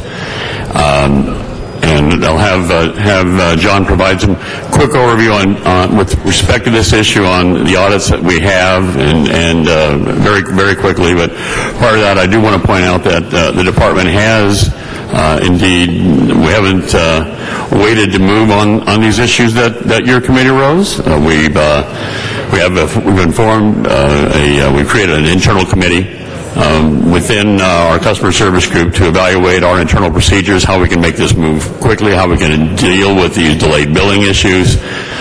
We've established some training for our people, and know that if they get a call from someone on one of these delayed billings or an apparent defective meter billing, that they have a number that we have a person that can call. They have a number they can call specifically and get to a direct desk to deal with that and have some procedures. I don't know, John, if you want to add a little bit more with respect to that. Yes, we have, upon Mr. Nichols' request, we have established a direct line. It's not to our general 1-800 number 9, so that customer with delayed billing can call and to obtain additional information, and if necessary, to make payment arrangement and provide additional assistance from Department of Water and Power. So we have already established that. And we're sending special emails and the letters to the customer that has delayed bills, so that they are aware of the situation and they know which number to call to obtain additional assistance. And you'll recall before Audit Committee, I've noted that we are a bit hampered by our customer information system. Despite that, we're putting extra labor on going through manually through our system to try to sort through both any meter problems that we have and deferred billings that we have out there, to get that cleaned up, move quickly through that. We expect to get totally through that list within 30 to 60 days. Probably closer to 60, to be honest with you. And that takes care of a backlog issue that we've got. We recognize that we've got another roughly 2 years until we have that customer information system in place. So despite the fact that I've been looking hard at where we can cut costs and cut back on our staffing requirements to keep costs down in the department, we'll also take a look internally to see whether over that next couple of years are we going to need to add some more permanent staffing resources to help make sure that until that new system's there, that we can be responsive to our customers that are in this. And I would remind the small percentage of our customers that are in that situation, so that it doesn't creep back up again. Well, I have great confidence in your ability to lead that organization in a new direction. I think that the fact is that you're not drifting away from it. You're facing it head on, and with your experience and the positive nature in which you're handling it, it gives me great confidence that those errors that you've inherited, those problems, you're going to handle in an expeditious manner on behalf of the ratepayers. So congratulations to you, and I'm very pleased, Mr. Vaughn. Thank you, Pisha. And each of the council members you have, I think, been given, I'm not going to take any time to go through this today, but we have a new bill that we put out to our customers. It's being well received. We've had appropriately very few comments and concerns back about that bill, because the whole intent about that bill was to give much better information than we've had in the past. Our bill historically was admittedly in the dark ages. So this is a one step forward that we made on that. We think it's going to make a big benefit, and I think it's also going to help contribute to better communications with our customers. So we won't take time to go through that now, but at least you have it and you realize, and for those of you who've received your bill recently, because they are going out right now, well, we'll have probably already seen some of that in the mail. Thank you very much, Mr. Zine. Mr. Parks. Thank you, Mr. President. Mr. Nichols, let me just ask, just for the public, on your new bill, can the public get explanations on your webpage about the new bill? Yeah, we were having an explanation on the website. Okay, so it's on your website now? That's correct, that's correct. Let me just ask a couple of questions. One of the things, and I gave you a name of a lady that had a 2-year problem. Do we have the ability to give special care to some of the people that are in that particular situation to where they are basically moved out of the larger complaint box and they're put into a special care where they're dealt with a special number, that they are in a separate database so that we can resolve their complaints? It's not the general type complaint, but is there ability to do that? There is, Councilman. We are doing exactly that right now, and have not only with respect to those that we already know about, but as we learn of other ones, we're doing that. We have a special desk for that and a special number to be able to get heightened attention to those individuals. And then what are we doing about, while we're working through these dilemmas, about the service staying on? Are people, how are they impacted on as far as their service? We've been restoring some service. We've had a couple of people that have been out of service on this delayed billing issue or in defective meter situations. We're getting service back on. Now, in some of those circumstances, we have had some individuals who haven't paid, and it's a matter of a combination of some deferred billings in some cases, in other cases, times that they've been apparently on hard times, have not paid their base bill even when they've received a bill on that. What we do in those cases is we work with them to work out an extended payment period in a written understanding of this is what we'll agree to, so it's clear on our end. That information then exists with our customer service desk, so it's clear in writing. We agreed to an extended payment period of time as long as they continue making those payments that they've agreed to. It's a bilateral deal that we've agreed to. Then we work that through with them and get their service turned back on. Would it be accurate to say that there would not be a service turn off unless they've made an effort to have this kind of a partial payment or a structured deal? Is that a fair statement? Or do we get to a point that it gets beyond that particular structure? Well, I guess I'm not sure I fully understand the question. If bottom line, if we lay out an arrangement for something, we've worked with, just personally had discussions with an individual last week who called in. I talked to myself, and as did Mr. Chen, where we worked out an arrangement over 18 months that they could pay this bill off, and we agreed upon, can you make this much per month on top of your normal to do that, and we agreed to do that, and we're fine doing that. But I just want to know, just so we can tell the public, you'll make efforts for that kind of arrangements before there's a cutoff? Yes, correct. Yeah, certainly. When we know about that circumstance, we absolutely will make those kinds of arrangements. And then my final question, could you just give us an overview of how you monitor the customer service aspect when somebody calls in and they're making complaints? What does the department do as far as customer service, then going back and monitoring to see if that actually what we promised did occur, or whether the constituent was treated properly? Is there a system in place that gives us that kind of input? Here's the general process. I'll have John provide an overview of that. Yeah, we do track customer complaints, and all of the calls to our contact center is recorded. So we can go back, it's recorded the record. Mm-hmm. So we can go back and take a look at the record and find out exactly what happened and deal with the situation the most appropriate way. Is there a review or monitoring above and beyond a complaint about a contact, or is it a normal ongoing monitoring, or you just use that recording when there's a complaint? There is a group. We have a quality assurance group at the various groups, and they're staffed with very experienced trainers, and they randomly select calls and listen to those calls and make changes if there are things that need to be improved. Okay, thank you. But I actually would like to add a clarification or extension of that. In addition to that standard process that we have, one of the things we've done is we have set up across the customer service group. John has put together a committee within his division on what can we do to address this problem, improve communications across it, improve our customer service in these circumstances, and not just these circumstances, but more broadly, while we still work at the same time trying to get this major effort of our customer information system done. So we are not only doing this typical random review and the recorded calls, but we're focusing on getting that list of individuals, seeing where we are, and John's checking back with what's the progress in getting resolution on each one of them. Thank you. Thank you very much, Mr. Parks. Ms. Perry to close. Thank you very much. Just to close, and then Mr. Nichols, thank you so much for your overview. And I just want to go back to the person who originated the idea of reformatting our Department of Water and Power bill so that it's easier for the ratepayer and the consumer to understand. And again, publicly thank the person who came up with the idea. It was Barbara Blinderman. Barbara Blinderman is a lawyer. She's a land use lawyer. She's been involved with the city for many years, usually suing us on redevelopment issues.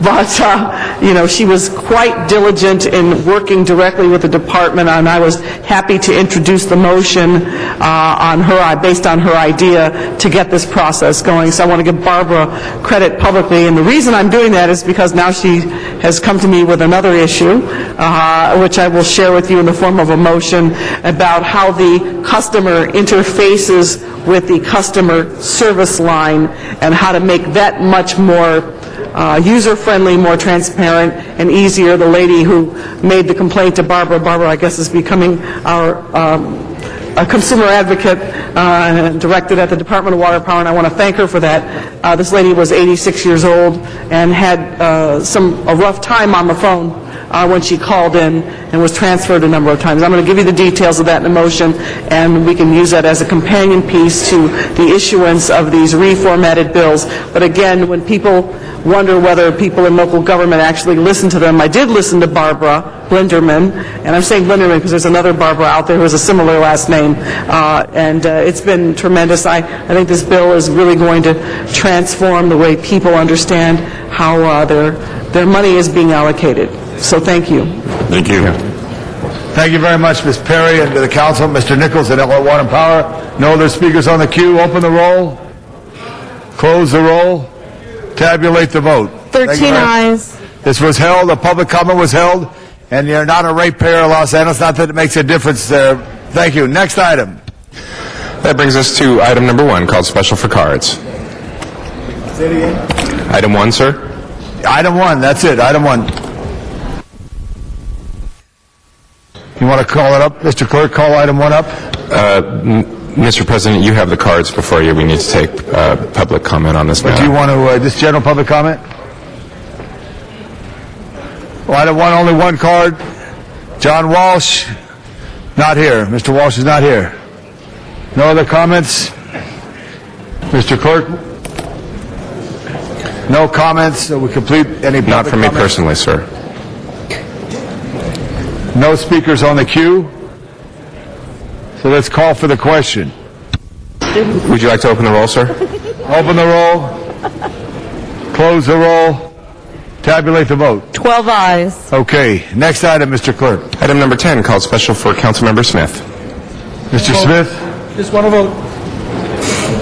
Can't hear you, Mr. Smith. I just want to vote no on it, so I don't understand why we're opening up residential zones for anything more than we already do. We already allow too much commercialization in the residential zones. This adds to it by allowing farmers markets in residential zones. They don't belong there, so. Just a question. Is anybody from the planning department? Okay. Tell us why this is a good idea. Well, the motion instructs us to devise a system. Identify yourself. Tanner Blackman, City Planning, Office of Zoning Administration. We received a motion from Weston and Koretz, referred to us by Planning and Land Use Management Committee, to create recommendations that discuss the feasibility of allowing nonprofits to obtain a permit by right for farmers markets in the R zone. We are not proposing an ordinance today. This is just a report on that subject and giving Very good, because in the end you may find it's a bad idea, but we're going to have you study. Is that right? Yes. Thank you. Okay. So, and no other speakers on the queue? Open the roll. Close the roll. Tabulate the vote. 11 ayes, 1 no. Okay, thank you very much. Mr. Smith? Okay, good. Go eat an apple, Mr. Smith. Okay, next. That brings us to item number 20, called Special for Cards. Item number 20.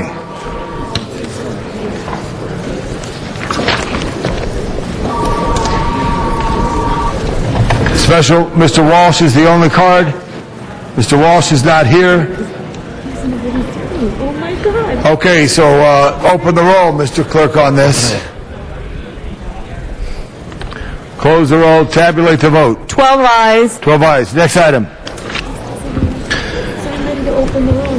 Mr. President, that brings us to item 23, called Special for Cards. Oh my God, okay. Item 23, Mr. David Kirsch, followed by Arnold Sachs. Mr. Sachs, why don't you move closer? Good morning, David Kirsch with the Carpenters Contractors Cooperation Committee. I'm here in regards to this lease because once again we're concerned about the omission of a reference to the payment of prevailing wages for this work that could potentially take place.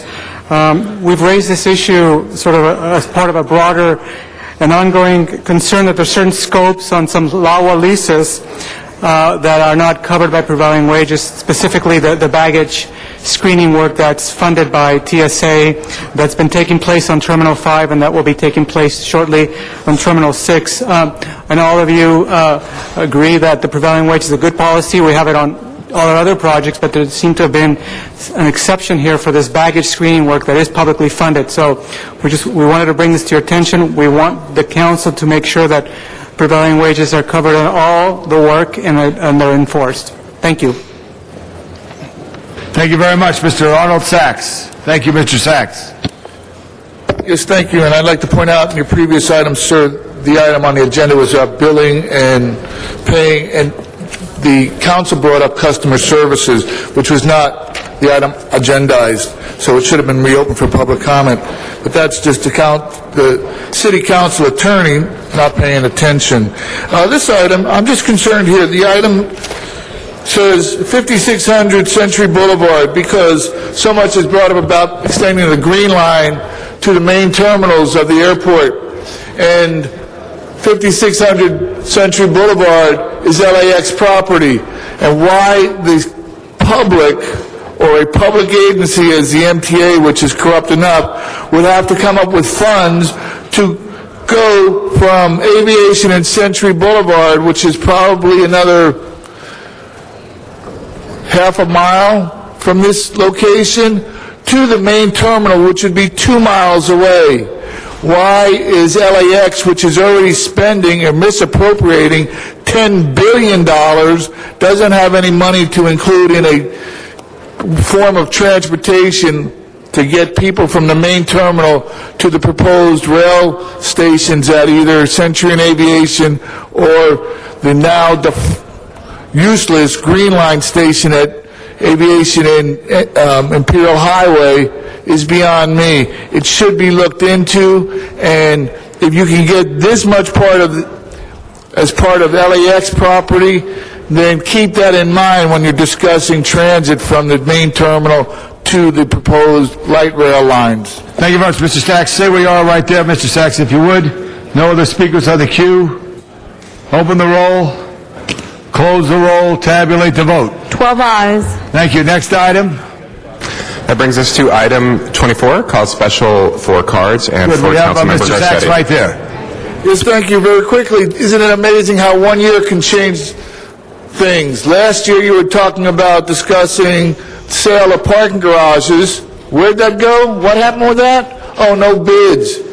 And yet, now you're talking about changing the rates on parking garages. So what is it? Where is it? The CRA's got parking garages. Have you checked with them to see how they're running? I haven't heard any yeses or nos on that, but I'll go with the no part. And the budget deficit, you're going to borrow money to pay $42 million in, oh, it's just a slight part of the outstanding budget deficit. No big deal. That was also in the Daily Breeze today as part of the story on giving the city attorney more money.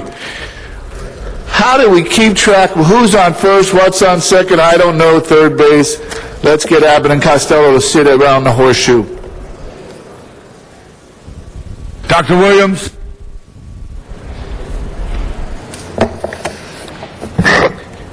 Good morning. Dr. Clyde Williams, El Sereno, Northeast LA, also Stop 710 and a few others. But the major element here is that during a transportation research forum held down in Long Beach, the whole concept of destination pricing was of interest. That is, how much do you pay for the parking? Well, it depends on who's parking. Right now, I can get parking for $3 a day all day in Chinatown, and I take the Dash bus. So what happens? $3 a day for all-day parking? Say $10 a day for all-day parking. What does that do? It promotes 40,000 cars a day on Huntington Drive, similar number on Figueroa, similar number on San Fernando Road. So what is it for? The downtown parking is for the commuters. So I would highly recommend that you increase the price much more than this particular recommendation, and that you provide, short-term 2-hour parking, hey, make it free. But anything over 2 hours, make them pay a progressive rate so that we can reduce the number of people coming by their own individual cars to downtown, and thereby save our streets and the potholes, maybe even Wilshire Boulevard. Thank you. Thank you. Dr. LaRon Gubler from the Hollywood Chamber of Commerce. Thank you, council members. LaRon Gubler, President and CEO of the Hollywood Chamber of Commerce, not yet a doctor. I'm here today to speak in favor of the proposal before you. We feel it's a reasonable proposal. It raises additional revenues for the city, as well as it protects the interests of the businesses at Hollywood and Highland. As many of you know or recall, the Chamber was strongly opposed to the P3 proposal. We felt it was not in the interest of the city, nor in the interest of Hollywood and Highland. At the time, we said if there were reasonable proposals to raise additional rates, we would support those. And so we're coming forward offering that support at this time. I can tell you that a lot is happening that's positive in Hollywood. In just a couple of months, we will have the opening of Cirque du Soleil. That's going to bring 8 shows a week, year-round, 11 months of the year, bringing 25,000 people to Hollywood nightly. That's going to additionally raise revenue for the city, and it gives you a chance with what's happening here to really test the premise that it is possible for the city to put its best foot forward and to allow the Department of Transportation a real chance to show that they really can, with modern equipment, make this a test for the city to show that they can operate it efficiently and raise additional revenue for the city, and that this was the right decision that was made. We support it. We're looking forward to the operation of this new equipment, which will allow patrons to exit Hollywood and Highland much more quickly. If any of you have parked there for major events in the past, it has been very slow. So we think the new equipment and the new rates will work, and encourage your support of the recommendations today. Thank you. Thank you, Mr. Gubler. Thank you very much. That completes the public comment cards. I'd like to call on Mr. Garcetti of the 13th District, our president and Hollywood area councilman. Thank you very much, Mr. President, and thank you for sharing that area with me as well, and thank you to members of the public who are here as well and the good work. Colleagues, we talked a lot about parking earlier this year, and one of the things that was said is what can we do to better manage the parking that we have, that first led by Mr. Smith, but I think all of us came around to realizing when we looked at the cold hard facts of a 50-year lease of our city assets, to close and maybe not even close a budget gap for 1 year was not a wise way forward. But one of the things I stood up and said is I'm going to work together with my community in Hollywood, having protected them, because remember, over 60% of that parking just came from this one district, to better manage and to get better value out of the parking lots that are there, to not kill the goose that is laying the golden egg for the city. And we actually quantified since then that we've had an increase of 439%, the tax that Hollywood is providing all of us in the last decade. 439%. We couldn't find any place in the state that had done that well outside of San Jose's redevelopment area, which is a whole other discussion for a different day. So one of the best in the state, probably the highest increase in economic activity, biggest turnaround, had been in Hollywood. Part of the reason for that is that the city's commitment to making parking safe and inexpensive enough, but we also had seen now that that improvement had happened, that should keep pace at least with inflation, that we should better manage and better market the assets that we have. And I want to thank Amir and his staff for really doing a bang-up job on doing that, I think, in a fair way that had buy-in from community, that kept those assets in the city, and looking at the in-depth parking analysis that we had from a consultant, really the restructuring of the rates to stay competitive and tell people, yes, Hollywood is still a place you can come to and park at an inexpensive amount, do great shopping. One of the few places you can leave your car and go to that movie, go to that nightclub, go to a bar, go to a restaurant, go to a bookstore, go to a play, and you don't have to get back in your car for every segment. That is a really important reduction for traffic, for pollution, etc. But also investing in key technologies, and that's an important piece, to be able to track where our validations are, to make sure that we're getting the maximum amount, and to allow that to, thank you for accommodating my wish, to make sure, as we had the intention when I first came in office, to make sure that as Jackie Goldberg and the community wanted, that this served the entire community around there, not just those businesses at the Hollywood and Highland Mall. So I ask for your support on this. I'd like to amend the LA DOT report and recommendations so the validation subsidy for businesses located outside of Hollywood and Highland is kept. But otherwise, this new maximum daily parking price rate, the restructuring, the flat rates on Thursday, Friday, Saturday, I think will really capture good resources for the entire city. And for those who have been following Hollywood and Highland, the operations now will be profitable, correct? We've come close to profitability in the last few years because of the economic activity. Now we'll be profitable above and beyond. So it's not just the tax revenues of people coming to spend the night in a hotel, to park and pay that parking tax, to the property taxes and the sales tax in the area. It's now also even the parking structures themselves are giving money back to the city to help its further economic development. So with that amendment, I ask for your support today, and thank you again to LADOT. And Mr. Garcetti, correct me if I'm wrong, but like 40% of all the revenue from parking comes from the 13th District in Hollywood, if that's true. Absolutely. Good, thank you very much. And I see Amir Sadati's here, the great general manager of DOT. Thank you for your help. Mr. Zine. A question regarding the parking, Mr. Garcetti. Is there still a debt owed on that parking lot? Yes, but we earn more money than the debt payments each year, so it's profitable. So the debt is Speak in the microphone, Mr. Garcetti. The debt is being paid down? Like most parking structures, there's a bond for many years, but the payments for each year now are less than what we're earning from the garage. So with this structure, we have a net profit every single year. We are earning more than what the payments are for that bond. That's been happening for a number of years. But when you take maintenance into account of actually running the place, we've been a little bit under. Now with these new rates, and we've already been getting there, we'll have profit not just on the debt payment of each year for the bond that built it, but also for the cost of us running it. And street parking, I believe it's meters in that area, and is it $4 per hour for the meter? Most of the places are, yes. So it's more reasonable to park in this lot? Yes, it's a funny thing about Los Angeles, we'll spend a half hour circling around looking for a parking space when we could have parked and walked 2 blocks, and so we really do encourage people, the Cherokee lots, the new one that we're building on Vine Street, which will be done hopefully later this year, the Hollywood and Highland ones, to go park and do that. And for those looking for street parking, the Parker application on your iPhones will tell you real time where the parking spaces are in Hollywood. But it's cheaper than to park in this lot at $2 for 2 hours versus parking on the street? Absolutely. Okay, thank you. Thank you very much, Mr. Zine. And there's no other speakers in the queue. We thank DOT, especially for your connection to the Hollywood Bowl as a park and ride spot. Mr. Clerk, open the roll. Close the roll as amended. Tabulate the vote. 12 ayes. And yes, Mr. Garcetti, that will be forthwith. Okay, thank you. Next item. That brings us to item 26, called special for cars. Mr. Arnold Sachs, please. Arnold Sachs. Jay Kim. Mr. Sachs, you have 1 minute.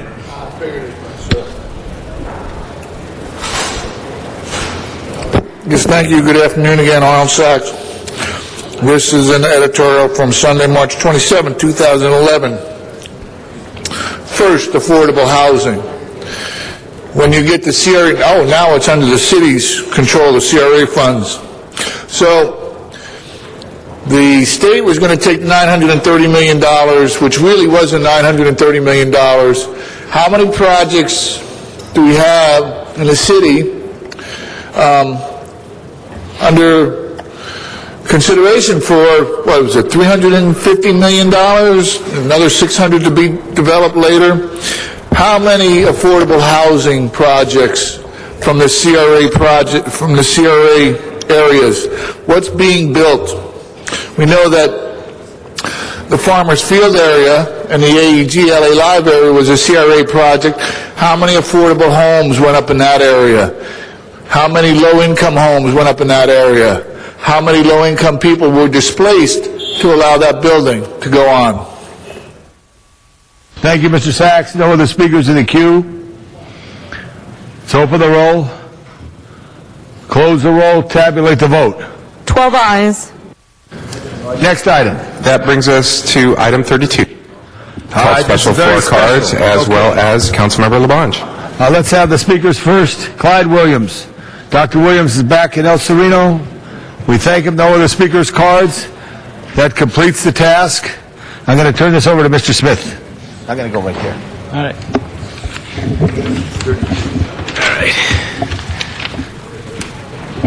Mr. Labange.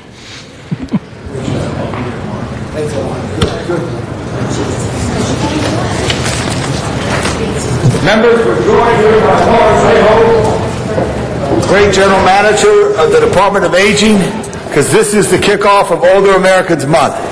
And it's so important that we recognize this month, as so many of our constituents and the people who've contributed to help build this city are involved in community, whether it's Friends of Libraries, at our park systems, with the Department of Aging and others.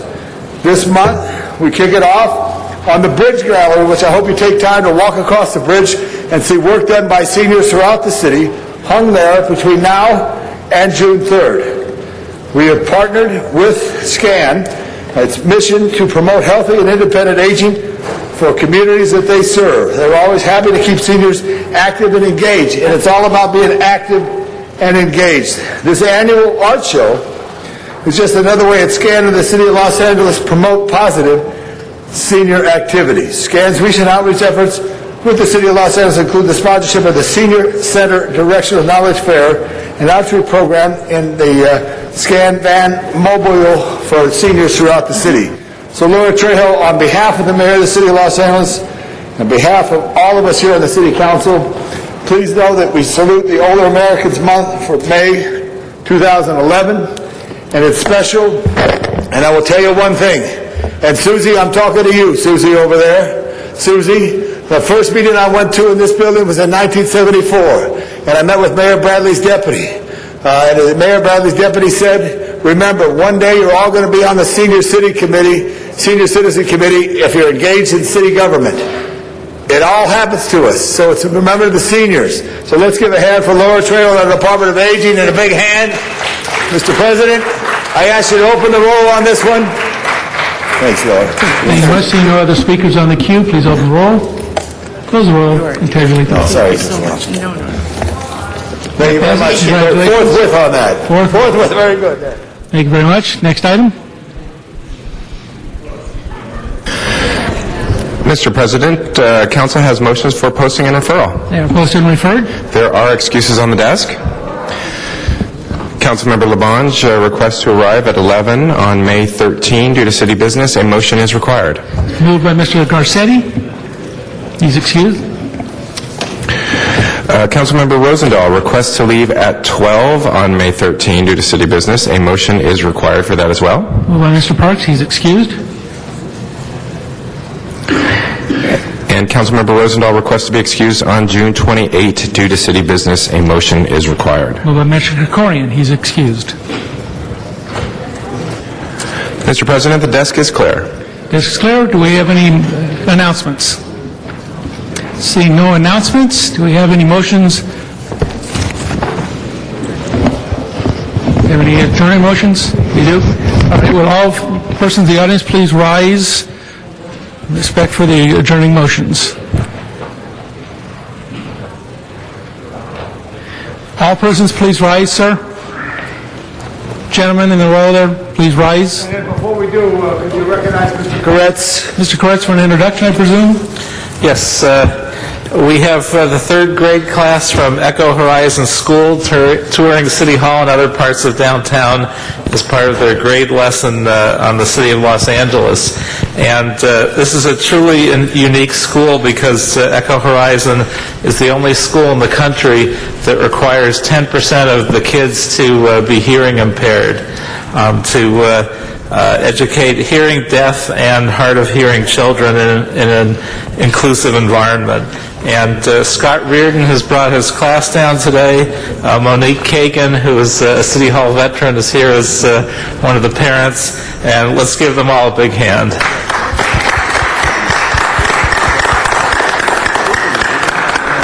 Thank you very much, and please welcome them for us. Adjourning motions, Mr. Weezer? Yeah, thank you.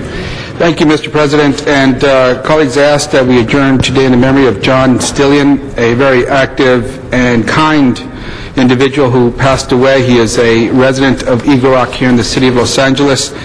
He graduated from UCLA in 1954, and in 1959 he moved to Thousand Oaks, California, where he began teaching at Moore Park School and joined the steering committee to form the Thousand Oaks Art Association and became its first president. He helped to develop the Moore Park Arts Festival and the formation of the Moore Park Beautiful Organization. He was chosen as Moore Park Chamber of Commerce's very first Man of the Year award. He left Moore Park School and became the Director of Arts and Humanities for Los Angeles County's 95 school districts under the direction of the Superintendent of Schools. During his 25 years as Director of Arts and Humanities, he developed a nonprofit foundation called Arts for Communities, and he retired and moved to Eagle Rock in 1990. And Eagle Rock wasn't the same after that. Once he saw a community in need of beautification, he dedicated himself to do something about it. He formed the collaborative Eagle Rock Beautiful Organization. He also became involved with improvements to Alatoria Park and immersed in the proposed purchase and development of 4.5 acres adjacent open space site at the Great Eagle Rock, for which Eagle Rock is named. He served on a number of local boards: the Center for the Arts, the Eagle Rock Association, Colorado Design Review Board, Eagle Rock Community Preservation and Revitalization Corps, Collaborative Eagle Rock Boulevard, Fraternal Order of the Eagles, Pasadena Elks Lodge, and Eagle Rock Centennial Steering Committee. His ability to inspire and to bring others together for community projects has made for many successes. His compassion, sensitivity for others gained his many friends who joined John in doing things together and sharing in the labors of and pride in one's community. In the spirit of volunteerism and in the spirit of giving, John Stillion is one of Eagle Rock's very best. And certainly when word spread of his passing, many in Eagle Rock's paused for a moment to talk about his many contributions and his willingness to support and do things for the community without even being asked.